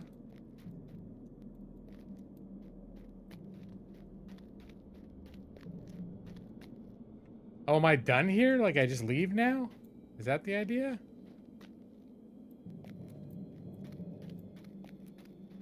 It'd be nice if there was some quick way for me to get back.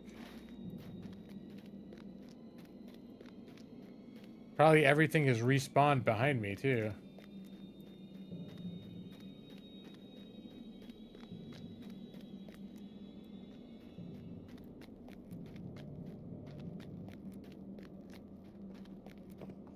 Are these guys even hostile to me?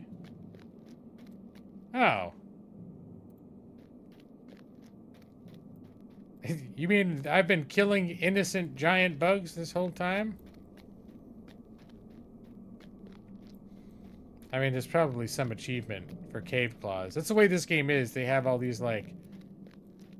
lots of different creatures. They're like 3 tiers of achievement. It's like, you kill 100 goblins. Kill 500 goblins. Kill 2,000 goblins. Well, I had a quest to clear 10 of them out, I think. I thought. But I already did that.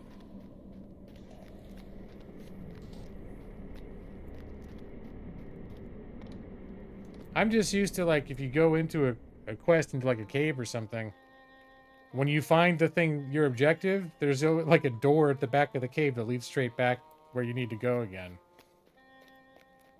But that's not how it would be in real life. Sorry, young Bradrond.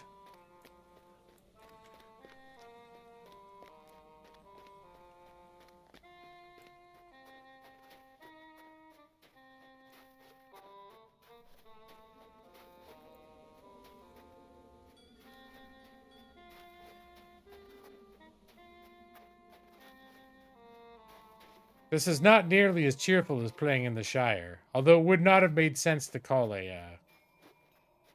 we couldn't have called the Hobbit Minstrel a Bradrond. I'm sure we would have thought of something, though.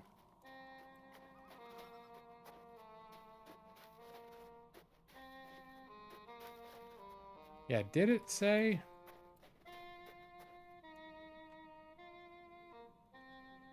Just bring the flower. I think when I started this quest, the initial objective was, like, to kill 10 of those things.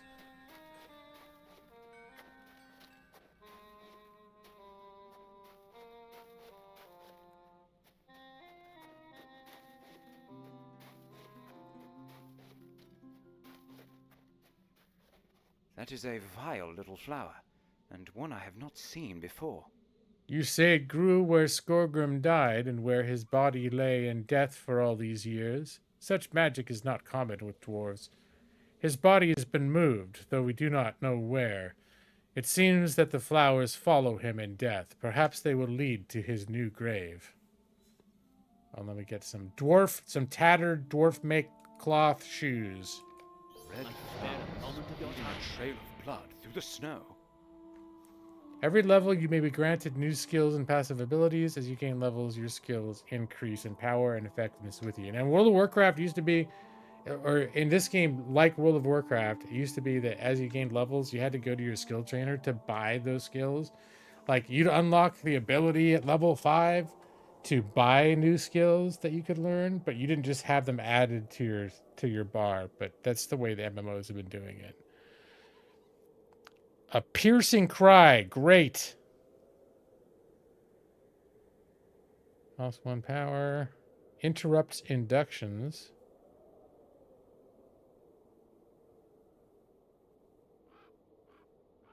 Huh. I really... That is 29 to 41.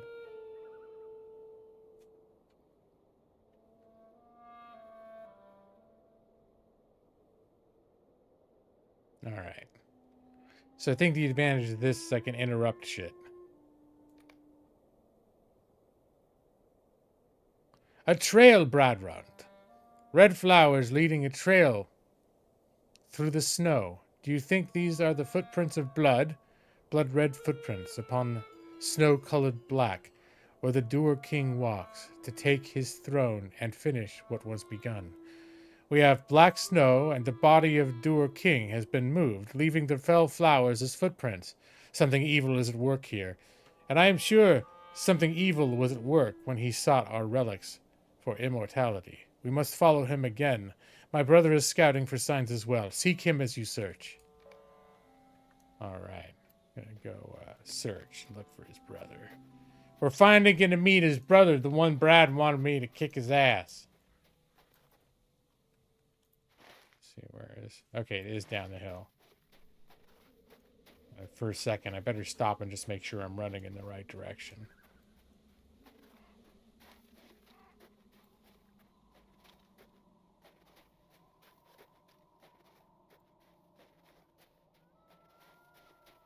I think this is all still technically considered like the introductory.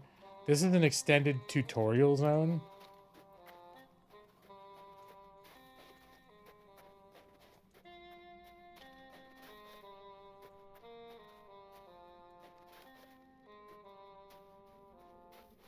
Red flower.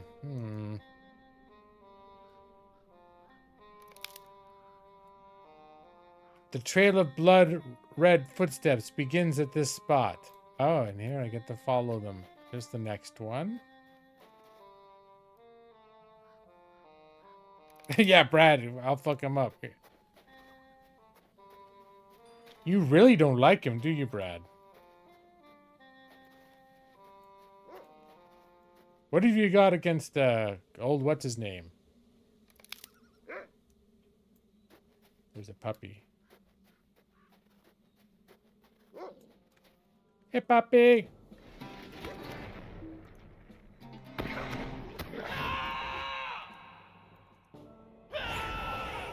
Wow.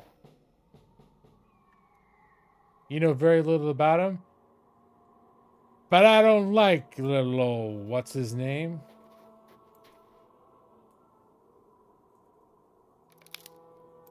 I want to say his name is Elohim, but that's not right. That's not even remotely right. What did it say? Eladin. No, that's the guy you were talking to.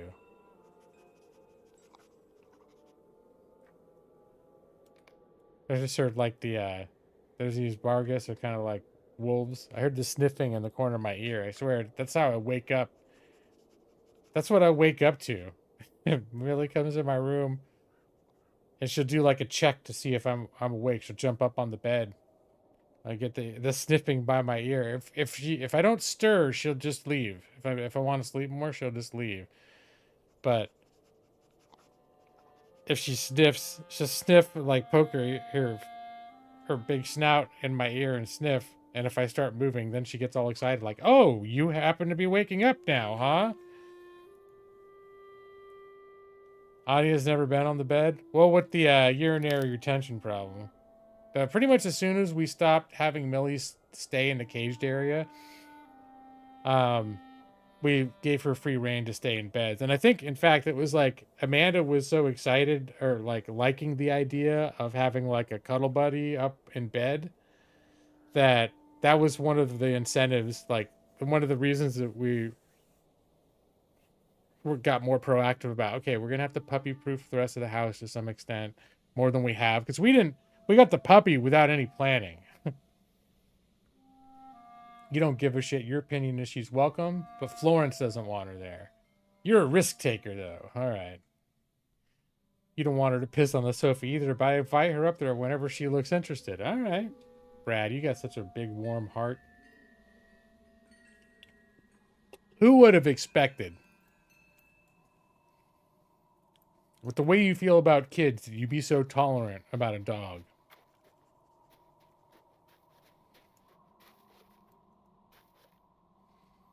Red flower. Who is this fellow? You wouldn't know it from my internet comments, but I do have a warm heart. No kids allowed on the bed, though. Okay, that's fair. Look what the Dour Hands have done to this place. Oh, Dour Hands. I've been saying Doer Hands this whole time. All right. Hail, elf! I see that you are one of the company that arrived last night when we did. I wonder if we seek the same thing. I am here to find out what has become of Gormer. You seek Skorgrim, you say?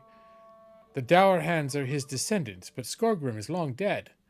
I asked to speak with the steward, and the Dour Hands directed me here. This was once a great storage house of Thorin's. I don't think I like what the Dour Hands have done with the place. Down yonder is Gormer, the steward appointed by Thorin before he left. Gormer is the reason we have come, and the leader of the Dour Hand rabble you see all over this place. So Thorin appointed this asshole to be in charge? What? He harbors no love for Dwalin's folk, nor for those who once lived in Thorin's hall before the Dour Hands took over. You might as well go speak with him and find out what he has done here, and why he has grown silent over the years. Maybe he knows where that body you seek has got to. But these guys look like they're gonna fight me right away. They're red! Don't you have enough sense to see I don't wish to speak to you? Alright, I'm not gonna speak to you. Just chillax.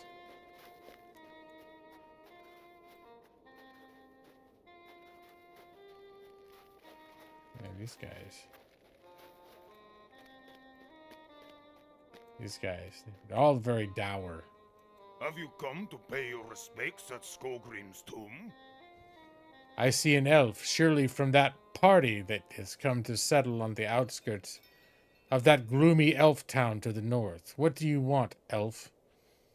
You have come to Skogrim's tomb, but Skogrim was an enemy of your people. Why should I talk to you? No one is to gain admittance to Skogrim's tomb. I'm afraid you have come here for nothing anyway, Brad Rond. How do you know my name? Brad Rond. No one is to gain admittance to Skogrim's tomb. It is sacred ground, and only descendants of Skogrim, that is, the Dour Hands, have leave to enter.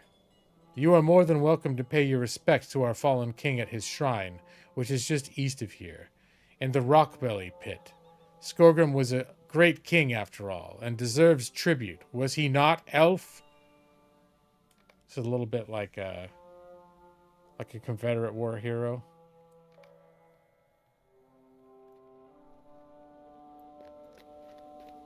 Who's this guy here? Pay your respects to Skogrim. Lord Gormer has told us that you were here when Skogrim died at the hands of your peoples. We will not tolerate elves in our land unless you help pay retribution for what they have done. We are having a commemoration of Skogrim's many achievements as king of the Dour Hands, but we need ritual stones, black as pitch. I was not able to find enough for everyone that plans to attend. They form a tribute to Skogrim King. Or they are a form of tribute. You should make yourself useful and collect some more. They can be found in and around the Winterheight Cave east of here. I'm going to collect something to honor the guy that killed my teacher right in front of me. There's no such thing as a Confederate war hero. I'm trying to just find the parallel of what they would be like. They'd pretty much be like the parallel of Middle Earth. Like, oh yeah, let's erect a statue to this asshole.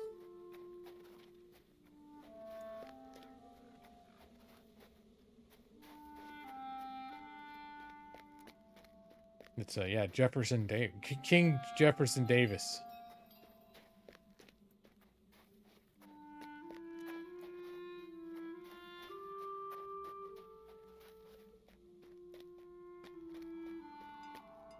Hey, it's the dwarves. It's Dory and Dwalin from The Hobbit. Might you lend me an ear? What? This quest must be unlocked on your account and can be purchased from the Lotro store. You received enough Lotro points to cover this purchase from A Little Extra Never Hurts, Part 1. To purchase this quest, click on the button on the lower left side. I don't remember running into quests that I didn't already own. I bought a bunch of quest packs, is the thing. But maybe this is just part of the like a tutorial thing. Well, this is a tutorial area, so I think this may be just their way of, like, I did a quest that gave me enough points to buy the part 2 of the quest. So to purchase this quest, click on the button on the lower left side of the quest dialog window that says Unlock Quest. This will bring you to the web store. From there, you can choose to spend Lotra points to gain access to this quest. You can use the store for a multitude. Okay.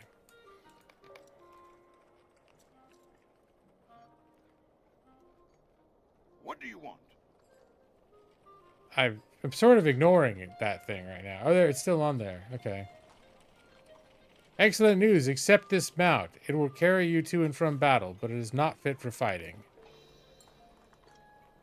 I got a mount already? A tutorial on how to buy things. Exactly, Brad.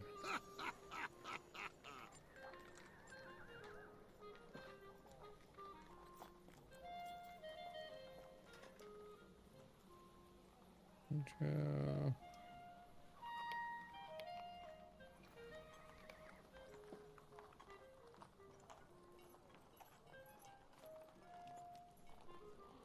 Well, now I'm not seeing it at all. Like, it's not on my quest list or anything, so I'm just gonna ignore it.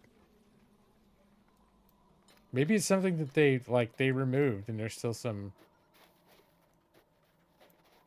There's still a quest giver that tries to make you do it, but then it doesn't exist anymore.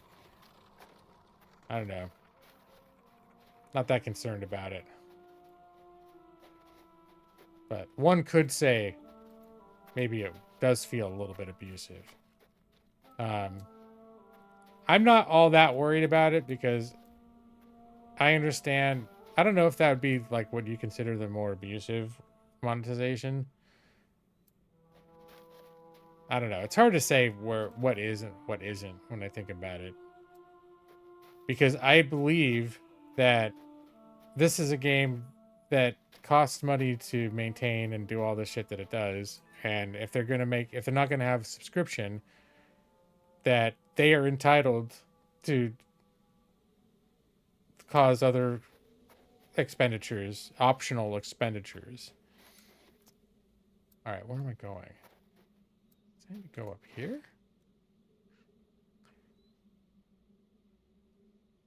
Oh, am I going back?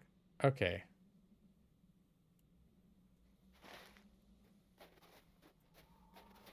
You have a pretty harsh view of abusive monetization. Well, I think it's the word abusive that is like, I don't think all monetization is abusive. The question is like, when are they crossing the line?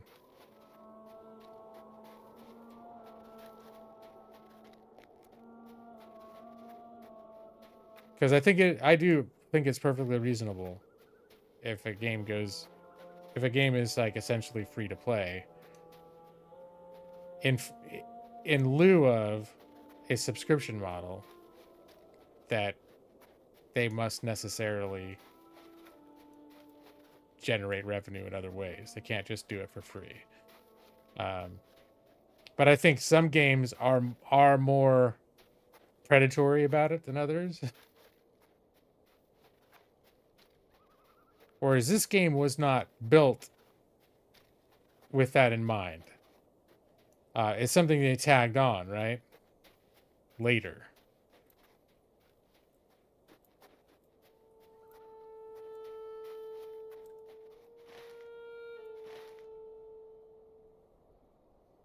Oh, you don't think there's a single free-to-play game that isn't abusive? Can't be done. What about a free trial?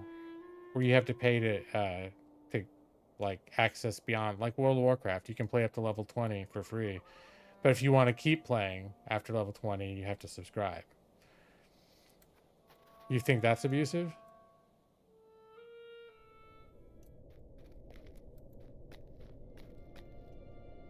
I mean, I know you're not a fan of MMOs at all, so you might consider the subscription model itself abusive.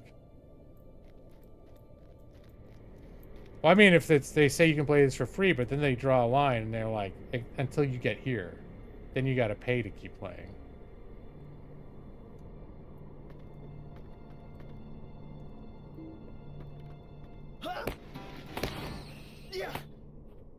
Well, it's a free-to-play game for the first 20 levels. But I understand what you mean. It's not defined as like, hey, this game is free to play. And maybe it was my introduction to like the conversion of this game to free to play. And my experience of that was kind of just more like, hey, you don't need to pay a monthly subscription to pay this anymore. But now, like, you have to pay to, they said either you can continue to pay a monthly subscription and access all of this shit, or you cannot pay a monthly subscription and you can purchase and unlock some of these same things. But once you've unlocked them, you can access them without paying a subscription. That's how it worked. And so I actually thought, like, the way that, because there's all sorts of stuff I'm not going to spend money on in the cash shop, and the things that I have spent money on in the cash shop, I would have paid a shit ton more money subscribing to get the content that I've gotten out of this game since it's gotten free to play, for the amount of time that I've played it since it's been free to play. If they lie to you about that, that's the problem. But well, do you think that the free to play, like, people go into the free to play thinking it's that, like, they're never gonna try to get any money from me. Like, I don't know if it's, and then they're like, it's like, what? If I want this thing, I've got to pay money? Like, is that the abusive? Because I don't think anyone goes into this really thinking that there's not going to be a cash shop in it.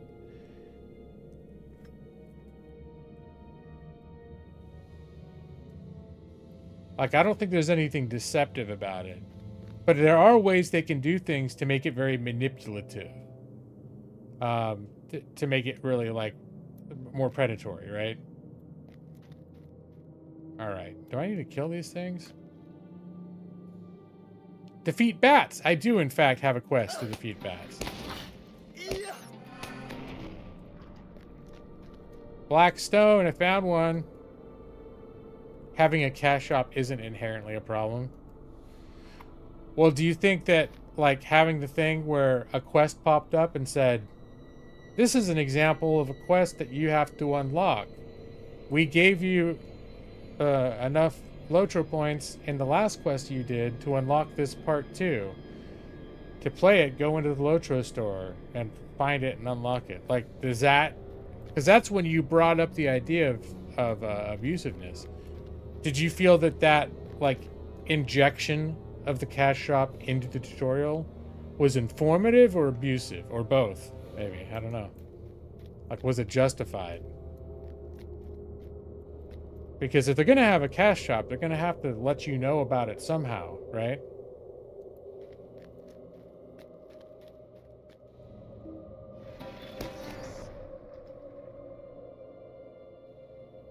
It was abusively informative? Okay.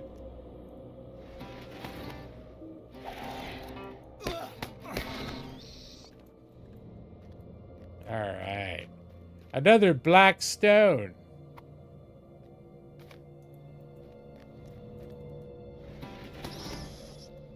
Ooh, a little one-shot there.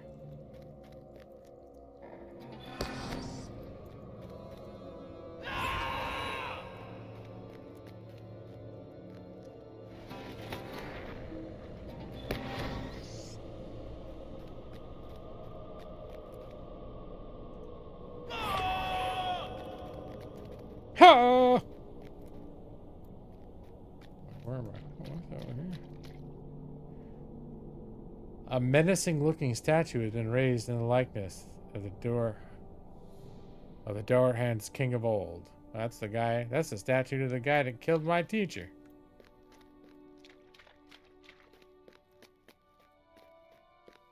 Scorgrim Jefferson Davis. Lee.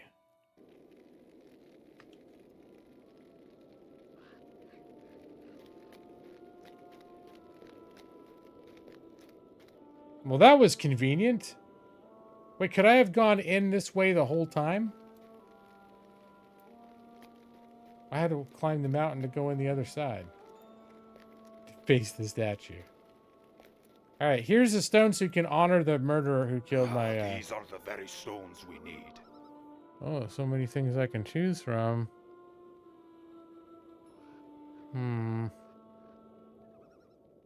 It's a little better than the one I'm using.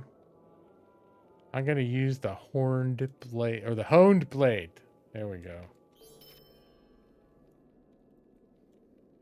Ooh, look at all these things I got. All right, so this cloak I got is not better than the cloak that I got from my anniversary 10-year congratulations pack. Let's see, borrowing skill, a little extra seed. You can use this token to learn a skill to call this mount. Using this token will grant you a little extra steed skill. Are you sure you want to add this mount to your skills panel? Doing so will remove the item from your pack. Yeah, I do. Please. Thank you. Wait, where did it go? Do I have to actually go to a skills panel and find it and then drag it? Oh, here's over here. Deed log, social panel, crafting panel, system, character panel, traits panel. Is there a skills panel? I'm realizing I don't know where shit is. Where do you go to see what all of your abilities are? It's quests. Deeds. Deeds are the achievements I was talking about. I think because I'm in a tutorial area, nothing is unlocked yet. Nothing's available yet. Crafting panel. Deeds.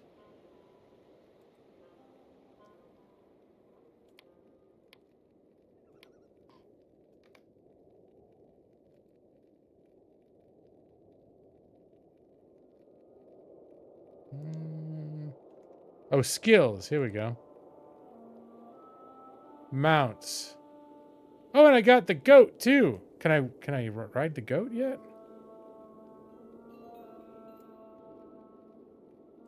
A little extra steed.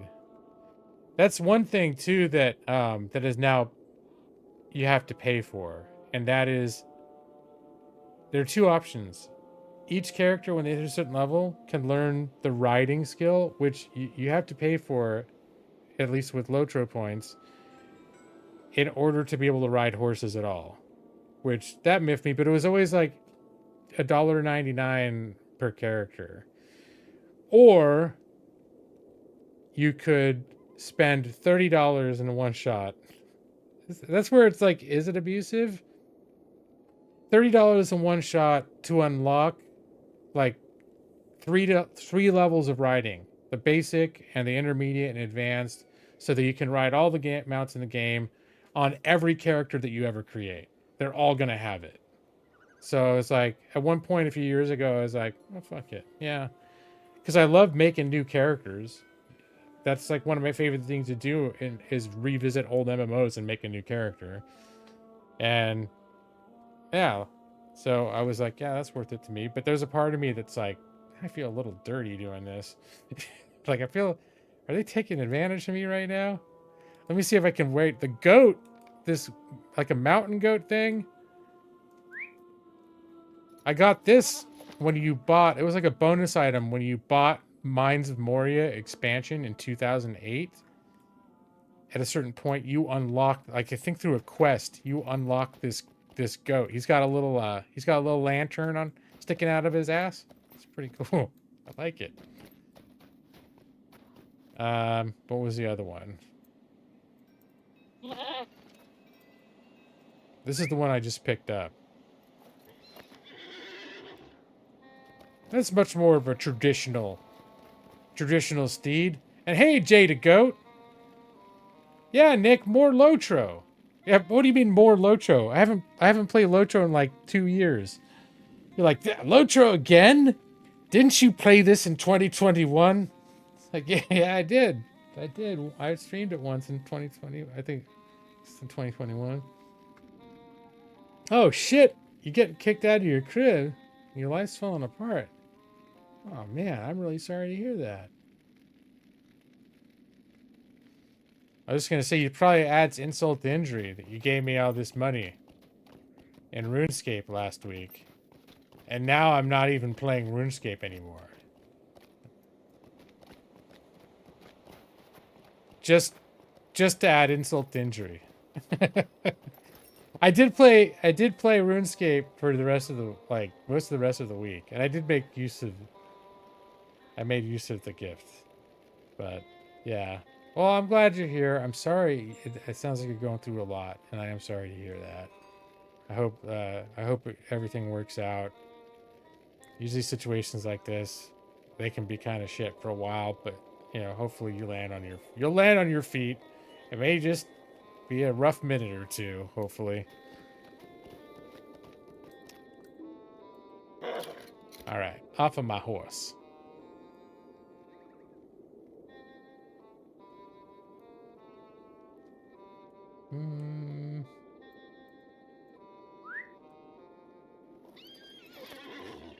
All right, I think I prefer the horse to the goat for now.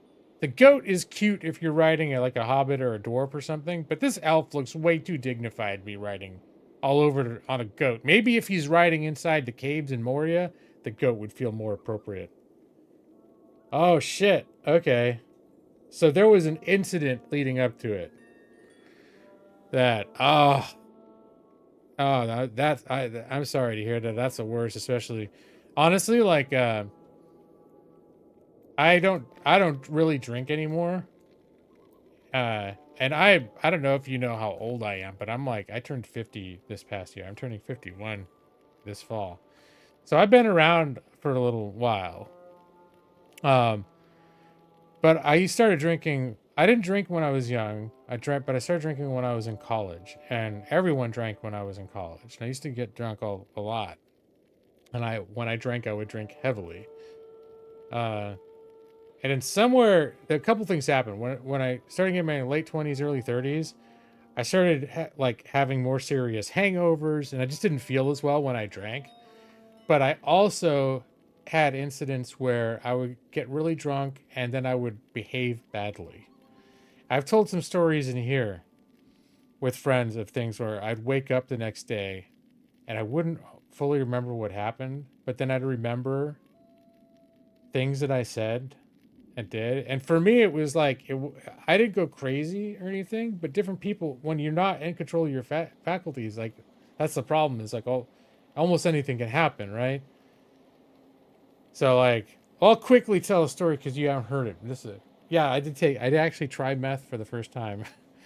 And only time, mind you, when I was 20. And I was in Tijuana, and I got really drunk. And we ran into these guys that were like stranded there and needed a ride back across the border. And I didn't drive, but my friend hadn't been drinking, so we drove him across. And it turns out these guys were meth dealers. And I didn't even know what meth did. Like, I was really naive. So I tried some. And hi, howdy, Ethan. What a time to walk in. But yeah, there were a couple incidents where I woke up after drinking, and I just felt so, like, icky about how I'd acted the night before that I was like, oh, that's, like, I am very uncomfortable that that's where I went. That's where, like, my judgment took me. Because it was, like, stuff I never would have done otherwise. It wasn't all that well known. Well, it was relatively well known where I lived. Well, but I didn't know drugs. I was not exposed to a lot of stuff. So, in fact, they called it crystal, and I didn't. I didn't ever heard the term meth either. I don't even know if I'd heard of crystal before. I may have, but I didn't know what it was. Because, like, literally, I was like, well, what? I asked the meth dealer. The crystal deal. I said, what does it do? Because he just had some. He's like, hey, do you want to try some of this? Thanks for helping us out. You want to have some? And I was like, what does it do? And he's like, oh man, it's great. It's like taking 3 or 4 shots of tequila at the same time, except you don't get a hangover. Which later I found out that is not remotely an accurate way of describing what crystal meth does. But I think it was just his way of saying it just makes you feel really, it makes you feel really good. He's a salesman, right? Yeah, no, Brad's like, what a terrible description. I was like, yeah. So, and that's why I almost OD'd on it. Because I was waiting for, it was super late. It was like 4 in the morning. I'd been drinking all night. And so I took the meth and I realized after the fact that all it was doing was making me feel like really wide awake and jittery. But that's not what I was looking for when I tried it. So I kept asking to try a little more. Like they were smoking rocks of it too. And I was like, let me try it a little more. And they're like, whoa, you're really hitting it hard. But I'm like, yeah, but I'm not feeling it. And then flash forward about a half hour later, we're at their house and they're like playing Nintendo or something. And I was sitting there and I realized like my heart was beating so fast that like I panicked. It scared the shit out of me. And apparently, like my friend who was with me said, I started turning blue and stuff. Like when I got scared, I started changing colors. I probably was just getting like faint, like turning really pale, but it was like I was scared shitless after that. And then I was awake for 3 days. Like I went home and I could not sleep.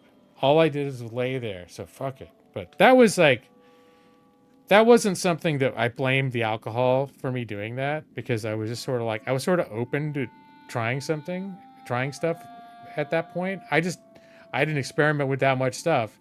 That was pretty much the first time I experimented. Let's say I did alcohol. I smoked when I was drinking for the first time. That was a mistake. And then I ended up being a smoker for 20 years. I quit when I was 40. And then there was that incident. I never tried anything else. I guess later I tried weed a few years later. But the incident with the meth was so traumatic that when I smoked weed, as soon as I started feeling something that I wasn't used to feeling, I'd have a panic attack. So I never got into weed. But, oh shit, okay. You fucked up last night. You were doing coke on top of it too. Oh shit.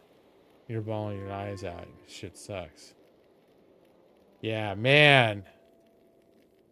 And I think that's got to be the worst thing too. It's like when you look back and you're like, fuck. Like, I mean, I'm sure there's some complexity to your relationships that are like they have their own challenges, or you have things with them, but it's like when the filters drop and you get sort of like supercharged in sort of a weird state, all the bad shit comes out, right? And God, yeah, that's horrible, man. That to like be sort of coming to in the aftermath and seeing all the fucking consequences and knowing like, shit, like I did this, you know? I mean, that's life though. Just remember, dude, that's life. I mean, I know it's shit right now.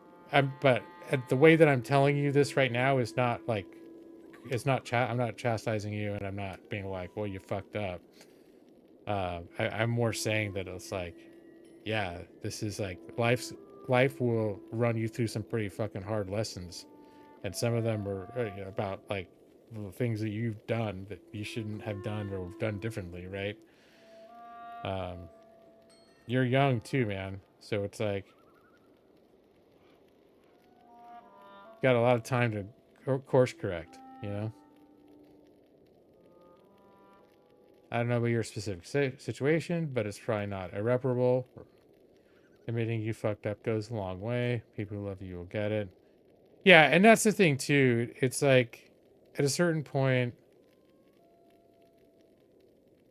people who, and maybe, you know, like if people have a history of doing the same fuck ups over and over again until the people in their lives are like, that's the last straw, right? And this could be a situation like that. But there's also a point where sometimes the people who are fucking up reach a point where they're like, God damn it, no, I really need to like sort my fucking self out, right?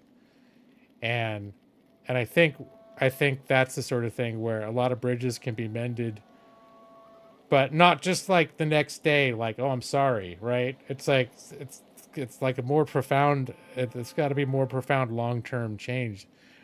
If it's that sort of, if that's where you got where you got and how you got there in the first place, turning that ship around it could take a little bit longer, right?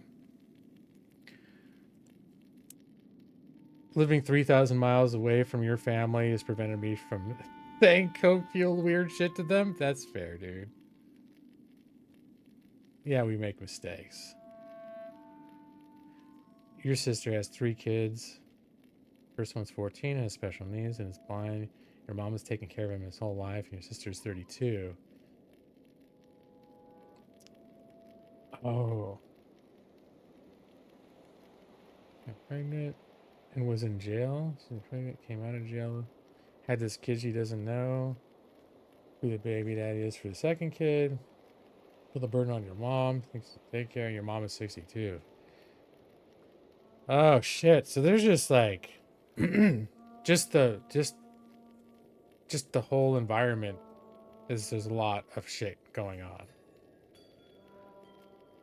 So just surprised that everyone was like had their shit together and it was just you're the weirdo. It's sort of like, no, there's a lot going on in your world. And it's and around you. Wow.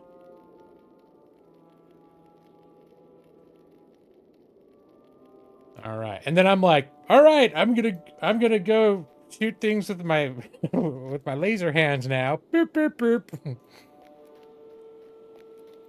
What do you want? All right, so you walked in our shrine, did you? As you can see, the dour hand's reverence of our fallen king is very great. The Longbeards and elves do not understand such loyalties, so this was perhaps a good lesson for you. But do not go away just yet. I'm sure we can think of more tasks to occupy you while you trespass. Eh, Brad Rond? Your sister also used to be a prostitute as well. Now she's pregnant again, has 3 different baby daddies. Dang, man. Okay. I'm starting to think you might be the good kid in the family. Like, I know right now they're not happy with you. Be like, hey, I guess I didn't do that. Sorry, I know I'm not laughing and I'm making fun of you sense, right? Like, I know my own family has been through some like pretty crazy grim shit, and there's definitely like I have a tendency to gravitate towards what they call gallows humor when something serious is in front of me. Like my dad died a few years ago and he was sick for a couple we found out he was diagnosed with cancer. We found out he had like 2 or 3 months to live, so we spent as like much time with him as we could. But that's just a hard thing, being in a room with someone knowing that's what's going on.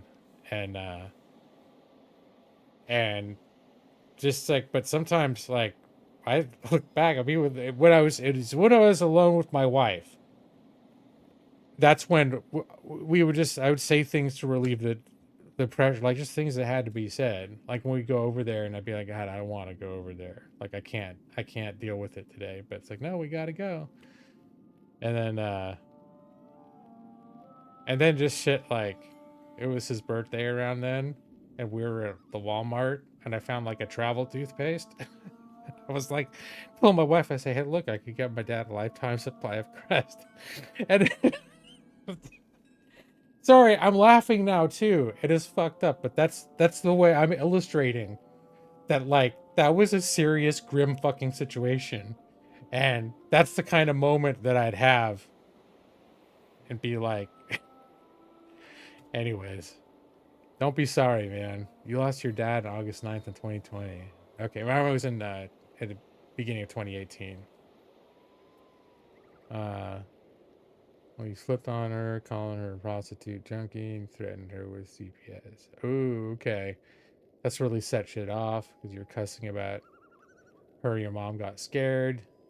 Is flipping out, and your stepdad is 72. Okay, so it sounds like, and that's just things got out of control. Like the stuff you were upset about sounds like you know, things that are worth being upset about. But then, yeah, this under the circumstances, you sort of your own storm gathered, right?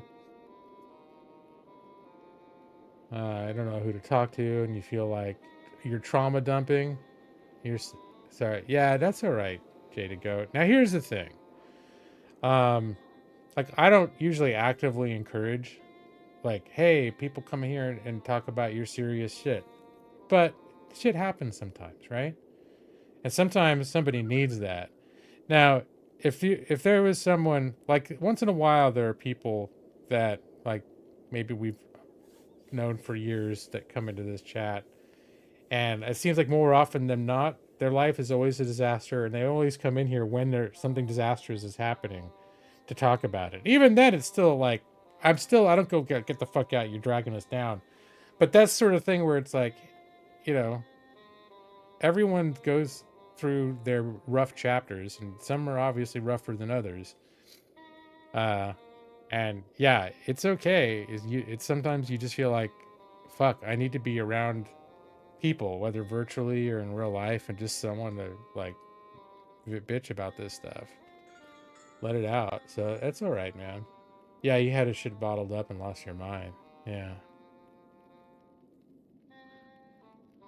So, although you might scare away my 3 viewers. So, you know, there's that. I had 4 viewers and now I have 5. Maybe you're attracting attention. I don't know. I think that's the other thing too, is the way that my stream is. It's like pretty much just the same few people come every time, like Brad and Evie and Nick and a few others. So it's like, if I were some big streamer that's like, hey, come to my Roblox stream or whatever, and it's all like kids, and it's like, hey, everything's great. It's like Blue's Clues up in here. And then someone comes in, they're talking about like going into a coke-filled rage or something. I could see it being a little more, you know, like off-brand, right? It's like, hey, man, like I'm going to lose sponsorships over this or whatever, but like that's not what's going on here. I'm depending on this to maintain my lifestyle. Yeah, right.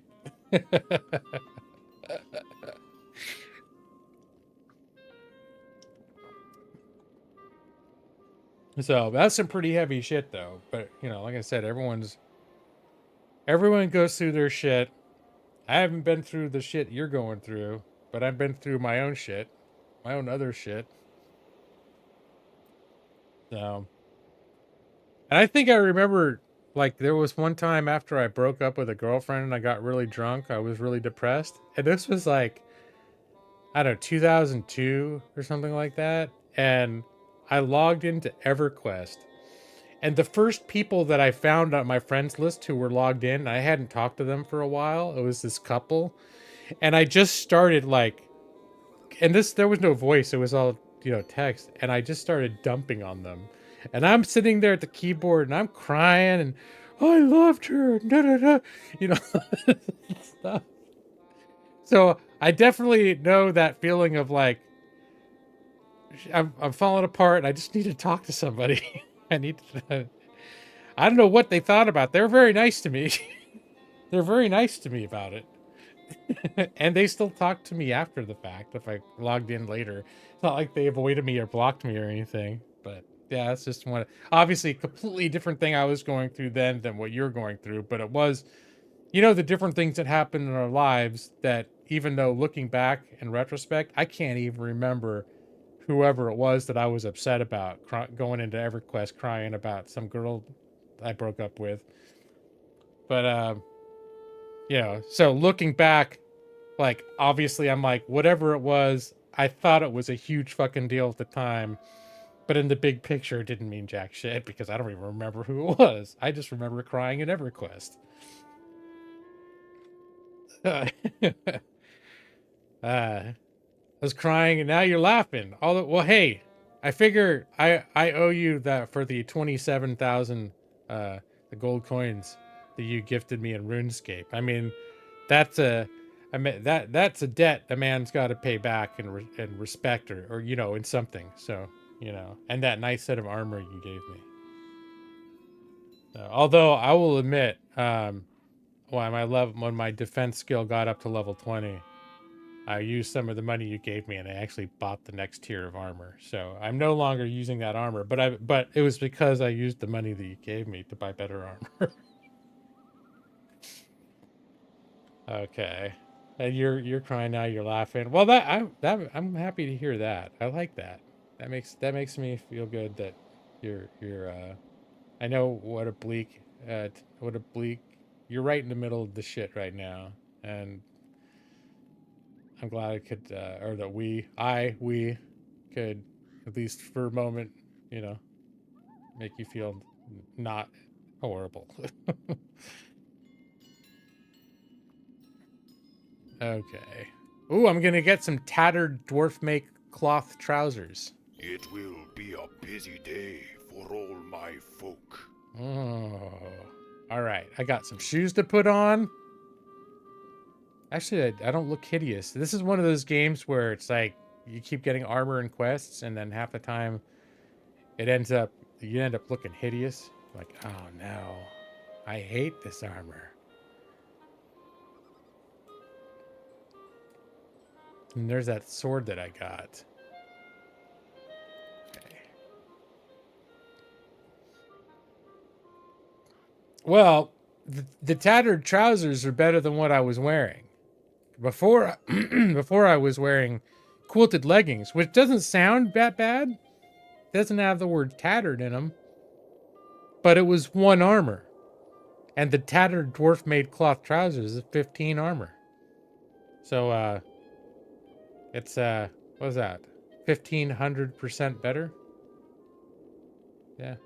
More armor.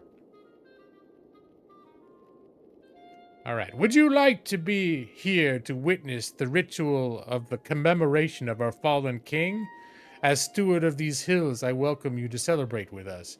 It will not be long now. In fact, I believe the preparations begin tonight. These are all bad guys and their fallen king is a prick. What say you, Bradrond? Think on it, if you will. Return to me when you have decided. Just be sure you make the right decision. Ha ho ho. Run along now, friend. Why they're being awfully cheery at me. I've no more time for you. It will be a busy day for all my folk. Hey, there actually is a button that says shove it up your ass. I'm gonna push it. Oof! Yeah, you even have a sound effect for it. I didn't tell him to shove it. I just did it. I was like, hey, what's that? And he turned around. I was like...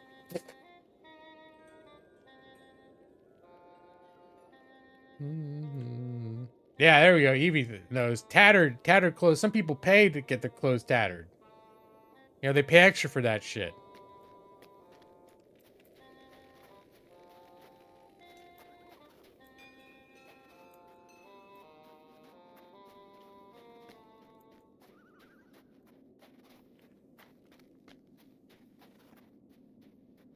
All of a sudden, I'm really suspicious about where my puppy is. I haven't seen her in like 2 hours. She's probably took a big turd and she's spreading it all over the living room.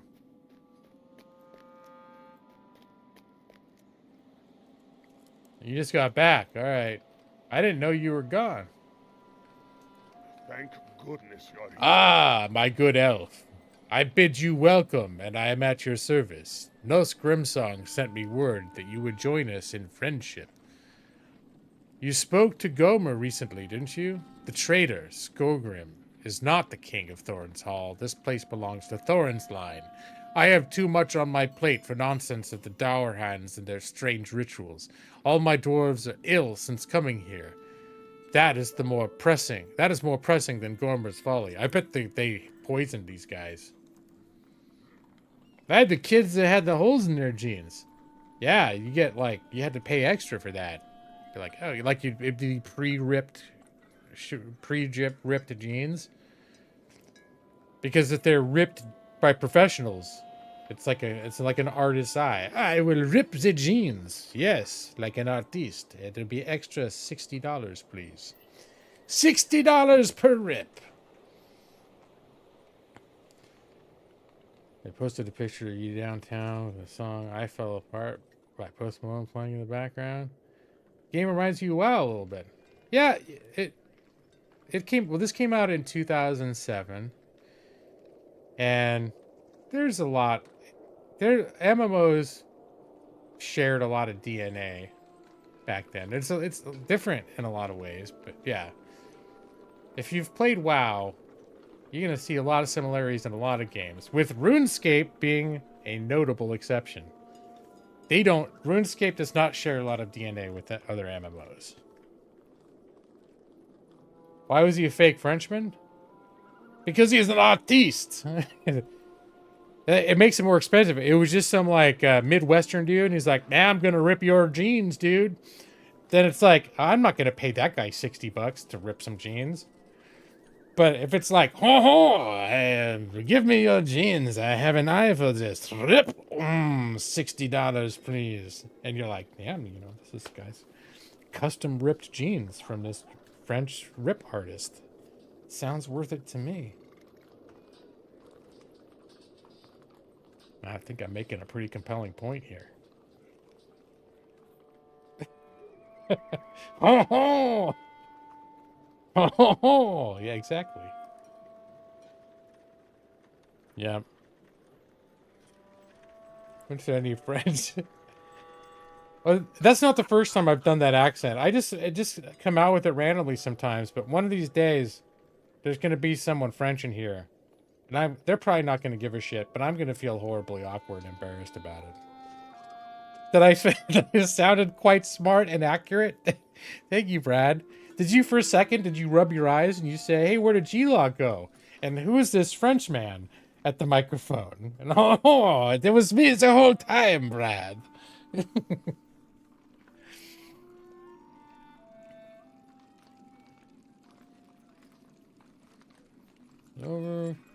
It's overkill. You left the Bible on the kitchen table with a sad verse. And that's what's going on with you. Yeah. Well, you're sort of, you got like an open wound emotionally with everything that's going on right now. And that's just a little messy. You're just expressing that. You have all your stuff packed by the front door too. Yeah, shit, man.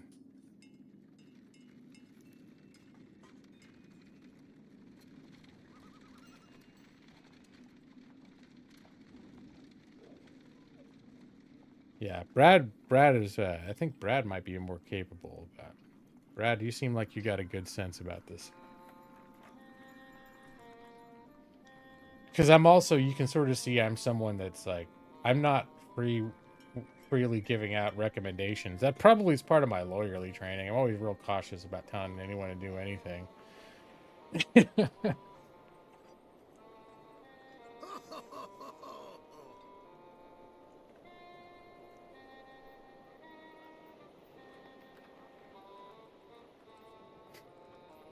All right. So, I'm getting some fried mushrooms. That's what happened. All of these dwarves are sick, dying. I cannot do another thing until I figure out what we can do to help them.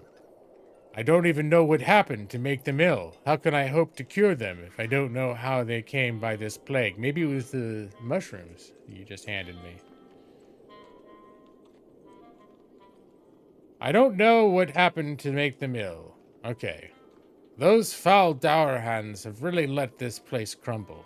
Thorn would be livid if he could see it now. Full of poison and death. See, I need to examine patches of strange soil along the river and collect samples from sick bears. Oh boy.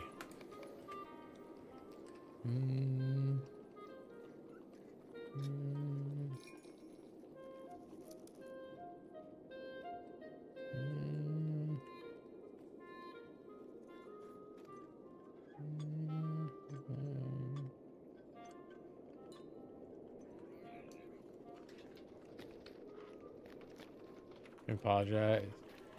it's worth doing. It may not fix anything right now, but you know, just a simple apology, like, I'm really sorry about all this, and like not expecting, if they're not like, oh yeah, we forgive you, and then you're like, if they anything short of that, and you're like, well, fuck you anyways, and rush out. Just be like, you know, if you're gonna apologize, just let them know you're sorry and leave it at that. Don't expect anything in return. And that's the sort of thing they'll remember, right? That's like planting a seed that they'll be thinking about later. Like, hey, you know what? He actually, like, for everything that was going on, he was actually kind of decent about it.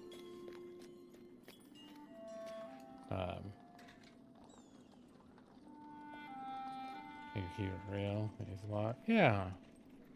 Yeah, man. I know we're not in a position to help you a whole lot, but sometimes just being here and being sympathetic can do a lot, right? We're not going to fix anything for you. Have you seen the barrel? Or not be able to, anyways. Why do Bargus now haunt our fair lands? And occasionally, I'm still reading in silly voices, so I don't know if that's helping at all. Probably not. You guys talking to me means the world to me. Well, let me ask you: Have you seen the barrow hounds nearby, good elf? The other dwarves think they're just bleak, wild dogs, but you and I know better. They are bar guests.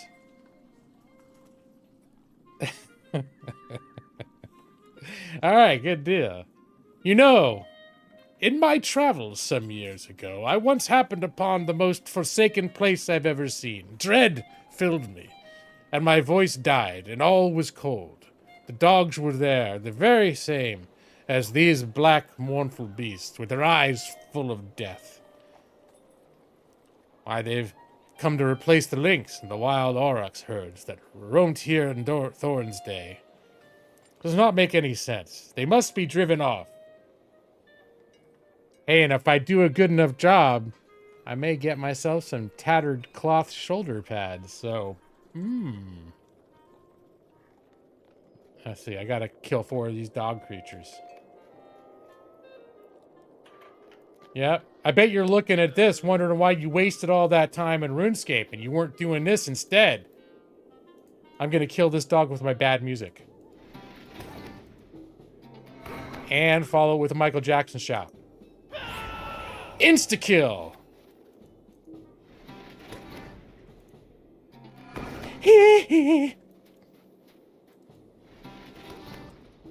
There. Brad said I was good at that.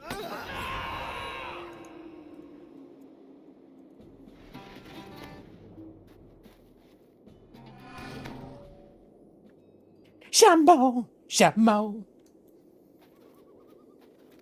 Alright, did I already do the thing? Wait, examine patches. What? Did I not understand the thing? Oh, I'm looking for soil. But then there's Dogs of Death. Oh, I already... Okay, I did. I realized I have 2 quests. One is the Dogs of Death, which I did just finish. Ooh, those dogs chill my heart. Thank you, Brad Rond. Those dogs chill my heart. You did a good deed for these lands by driving them back. Perhaps someday the lynx and the aurochs will be able to return to these parts. Someday. I wonder why the wretched dogs settled here to begin with. Good work, Brad Rond. I bet you can't figure out how I came up with that name. I'll have to select the... Oh, yes. Well, the tattered cloth shoulder pads. I'll take those now, good sir. Oh, I just got a title. Okay. Well, oh, I got the title, The Wary. You get the title, The Wary, for reaching level 5 without dying. I'm just saying, I'm in the tutorial area. It would be pretty much hard for me to have died, but... I think that back in the olden days, dying was a little, was a little easier. Alright, let's see how these shoulder pads look. Ooh, now I'm looking even more. Got those broad shoulders. It's time to play Michael Jackson's Moonwalker for Sega Genesis. I'll bet you that, I bet you can play that on an emulator these days. Did he make... I'm trying to remember. I played that game. Like, I think I rented it once. And, he made all those funny noises. All those goofy sounds, right? Like, there were buttons for it, weren't there? Like, there was the hee button and the... Ah! All that stuff.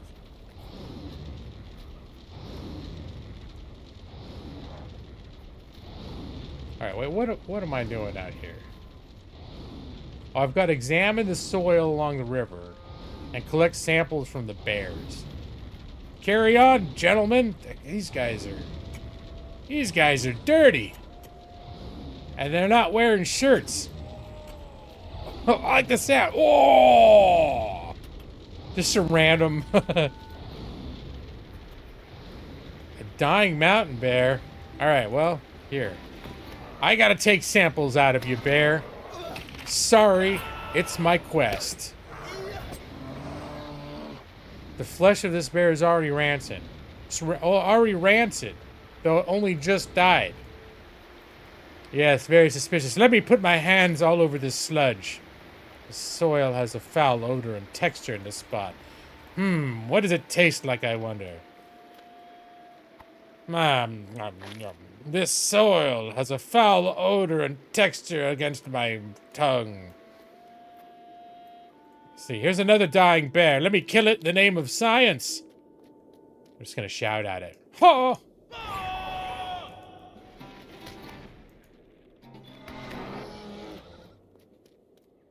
Yes. You will not withstand my little lute playing. And a shot in the face. Alright. Yeah, only one more rancid bear to go.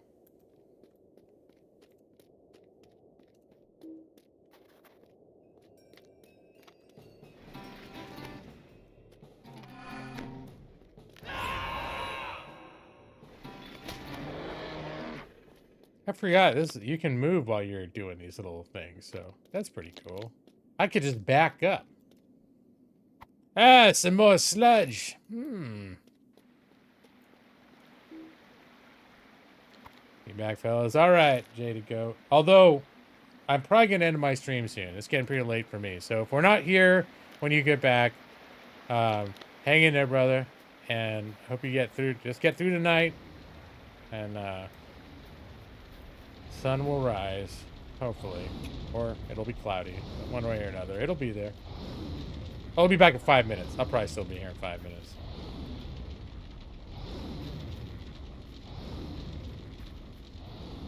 You're gonna miss some bear... No, I finished all the bear murder already, Brad. I'm gonna find some other innocent, sick creature to kill.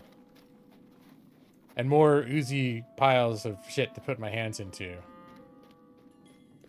Gonna go find somewhere else. Babe, you got a fetish watching bears get murked?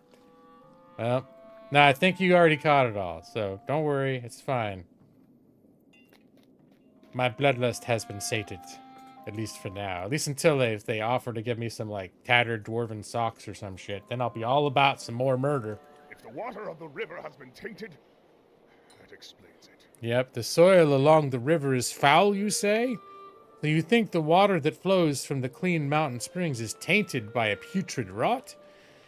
And these bears, look, the meat is rotted, even though they are fresh killed. That must be what is taking hold of the dwarves in my party. Many of my dwarves stopped at the river to fill their flasks. No wonder they're sick. What can we do? Oh, and I get an old ring. It gives me +1 might. Springs should be the purest of water. Mountain springs are always the purest water, especially in these parts. Something must be causing the water to run foul. Will you explore the source of the river? Perhaps there will be evidence as to what caused the vile plague, because now we don't even know what it is that's making my poor dwarves sick.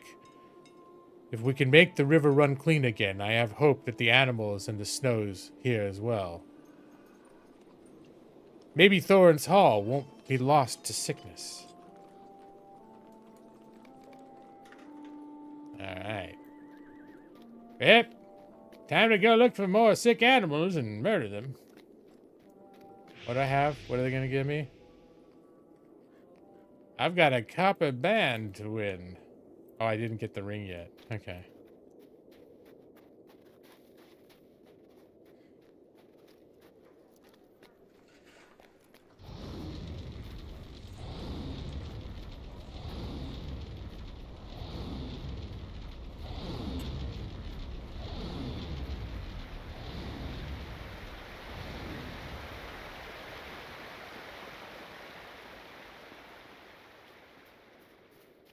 Alright, man, I'm sorry I get tired. It's all this energetic voice acting. Really takes a lot out of me.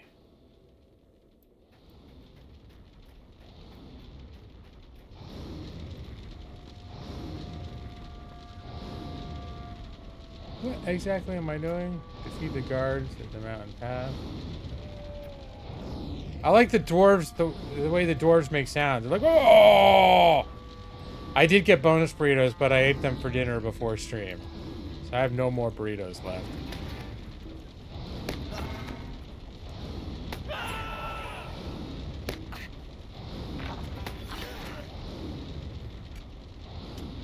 Ah, okay. That was 1 of 4, you say. Is there one up there too?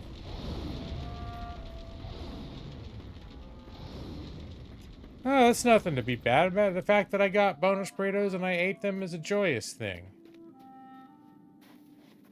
Turn that frown upside down. I still got food in the house. I just don't have any more burritos. You know. Let me see if I can crack my ankle again. Oh.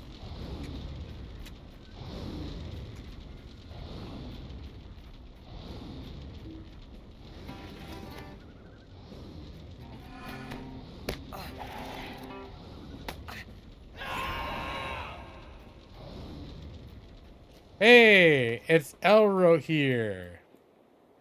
And El stands atop a mountain path. He looks very much like Elladan. Hey, this is the guy you wanted me to rough up, Brad.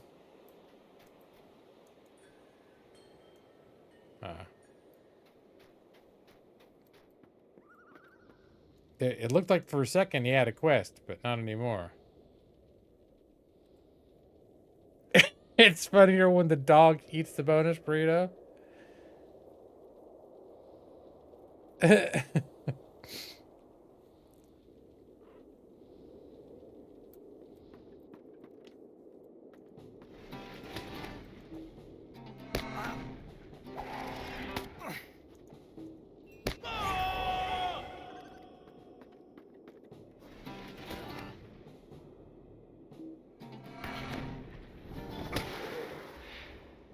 Alright, there's all the guards. Now I can talk to... Hey, man. Here, let me push the rough him up button. Those are ill tidings. The dwarves with Dwalin drank from the river water below, you say. That is ill tidings. The creatures here are transformed by plague and look as if they will die very soon.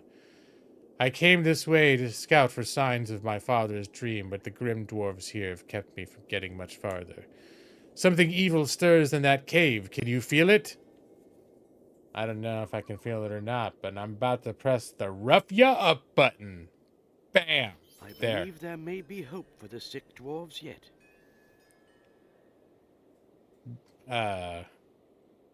Bradrond, why did you rough me up? I have been nothing but kind to you. But I believe there may be hope for the sick dwarves, Bradrond. When poisons seep into the land, oftentimes the land will strive to heal itself. Much as our own bodies will fight infection. If you explore inside the mountain, you may find just such an event. I believe that medicinal plants will grow inside, and those will help to cure the dwarves. But the source of the poison itself has yet to be discovered, though I have my suspicions. I feel a powerful chill when I stand near the entrance to the mountain. I will stand guard here while you explore the area. Hey, I'll get a plumed hat. It's pretty exciting. Welcome back, Jada Goat. I'm going into the tunnels. All right. I've taken care of business. TCOB. A wriggling worm. Let's see what the wriggling worm is not gonna fight me. I'm guessing, yeah, this guy is hostile, right? You gonna fight me? Is it fighting me? Okay, yeah, it is. I just wanted to get an idea. I fought everything in a cave earlier, and then after the fact, I realized, like, none of them were even gonna. They were not hostile. I just was killing them.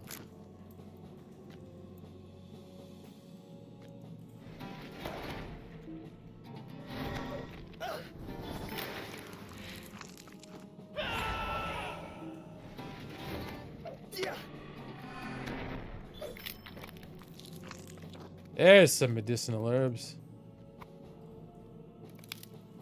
Alright, I see a couple over here too. Alright, pick up the herb. I cannot reach the herb. The letters are in the way.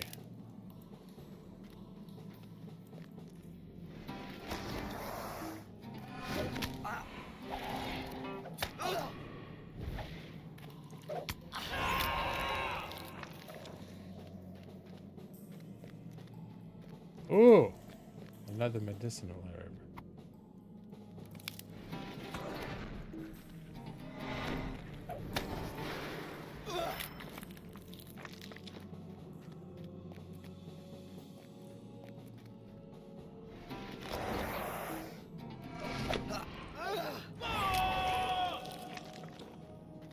Oh my gosh.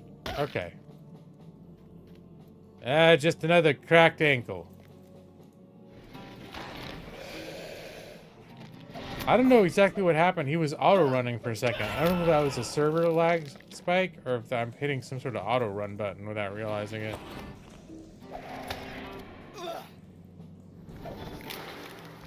I see another herb down there. Oh, there's some nasty shit down here. A corrupted spirit? Oh, that's spooky.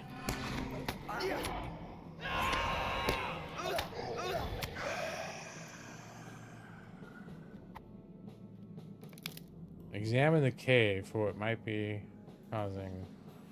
Okay. Well, I think these sickly green-looking ghosts may be part of it. A corrupted spirit? I don't know exactly how corrupted spirits lead to tainted river water, but...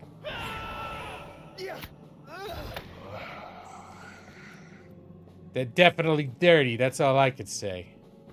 Okay, there's nothing down there.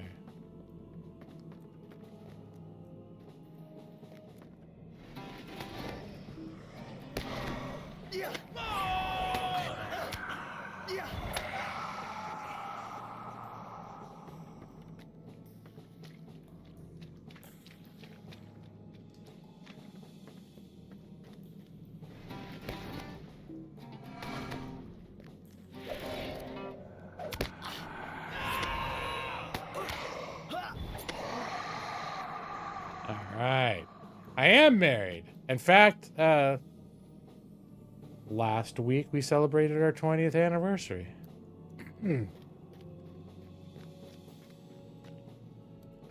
A mossy shrine, that's dirty. No kids though. Married, no kids. We got a puppy. Oh, I didn't realize I was getting attacked.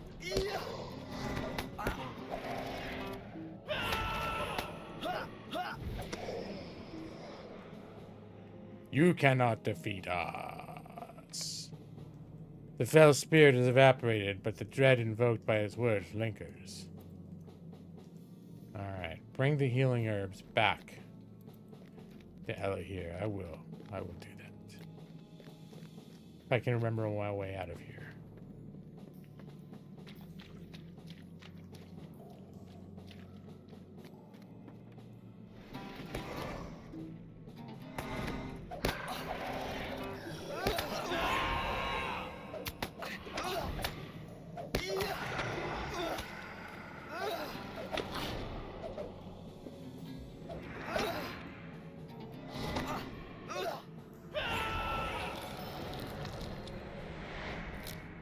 Oh, damn, this place is getting a little bit nuts.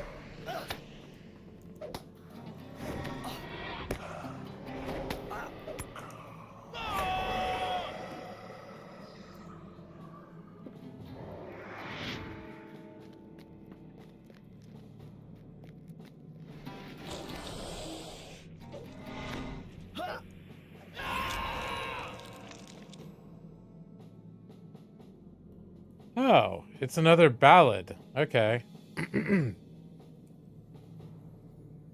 Here, we'll put the shout there.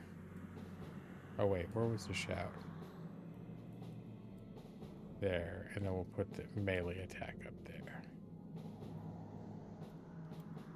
Thanks, man. Oh. Yeah, puppies just... Seems like as much work as having a kid. Almost. Yeah, she's slightly more self-sufficient than a toddler would have been.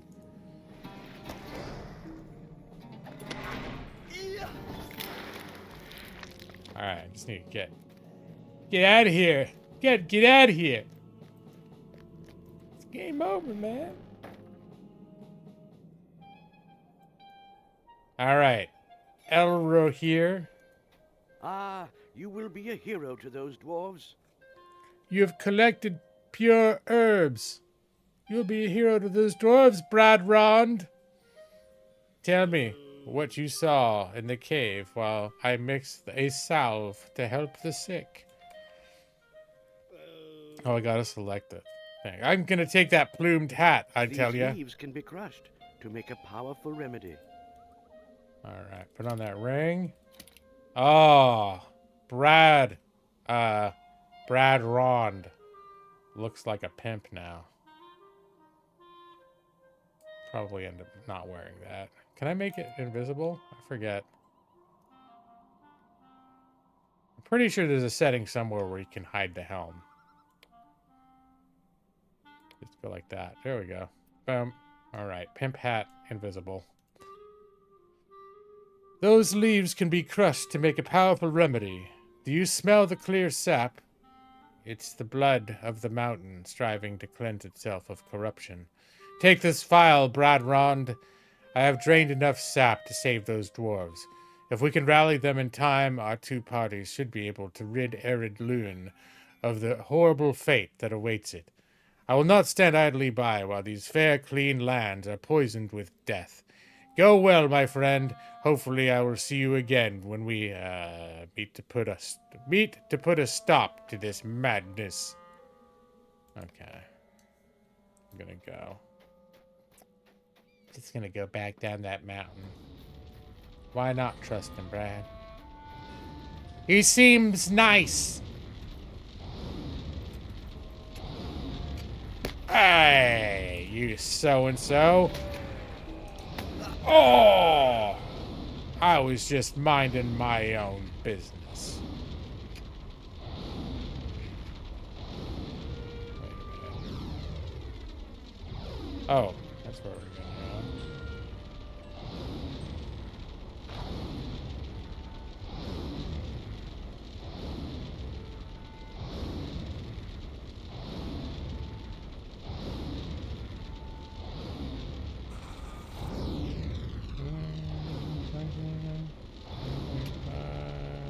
I like this ordering better.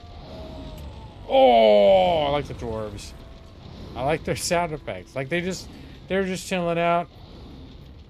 But then you get a few of them in the room, and once every 20 to 30 seconds, one of them just randomly goes, "Oh!" It's like, all right. It's a way to set the mood, fellas.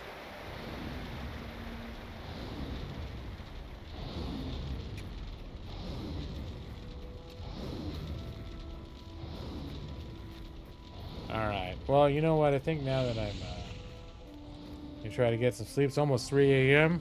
Alright, yeah, you definitely need rest and have a clear head in the morning and figure out where you're gonna go. Shit, man.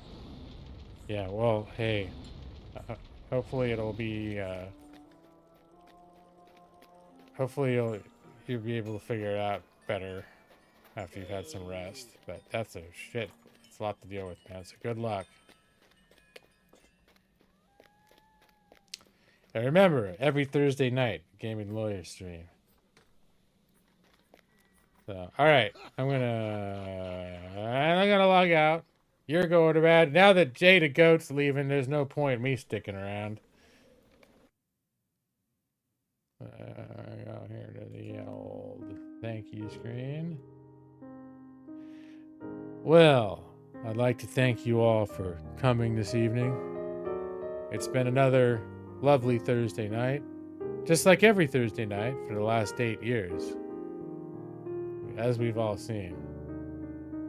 This makes you feel like you don't matter? What a thing to say. Well, Brad, isn't it enough that I focused my entire stream on making a dwarf in Lotro named Bradrond? And Evie, I already gave her an award at the beginning of the stream. The very first thing I did was give Evie a only person to show up during my intro trailer award. So I think you're all coming away with something very nice. You should all feel very special. I supported slavers. No, I was just using a metaphor referring to the Confederacy. That was not actually anything to do with the Confederacy in the game, you know. All right, good night, Jada Goat. Hang in there, buddy.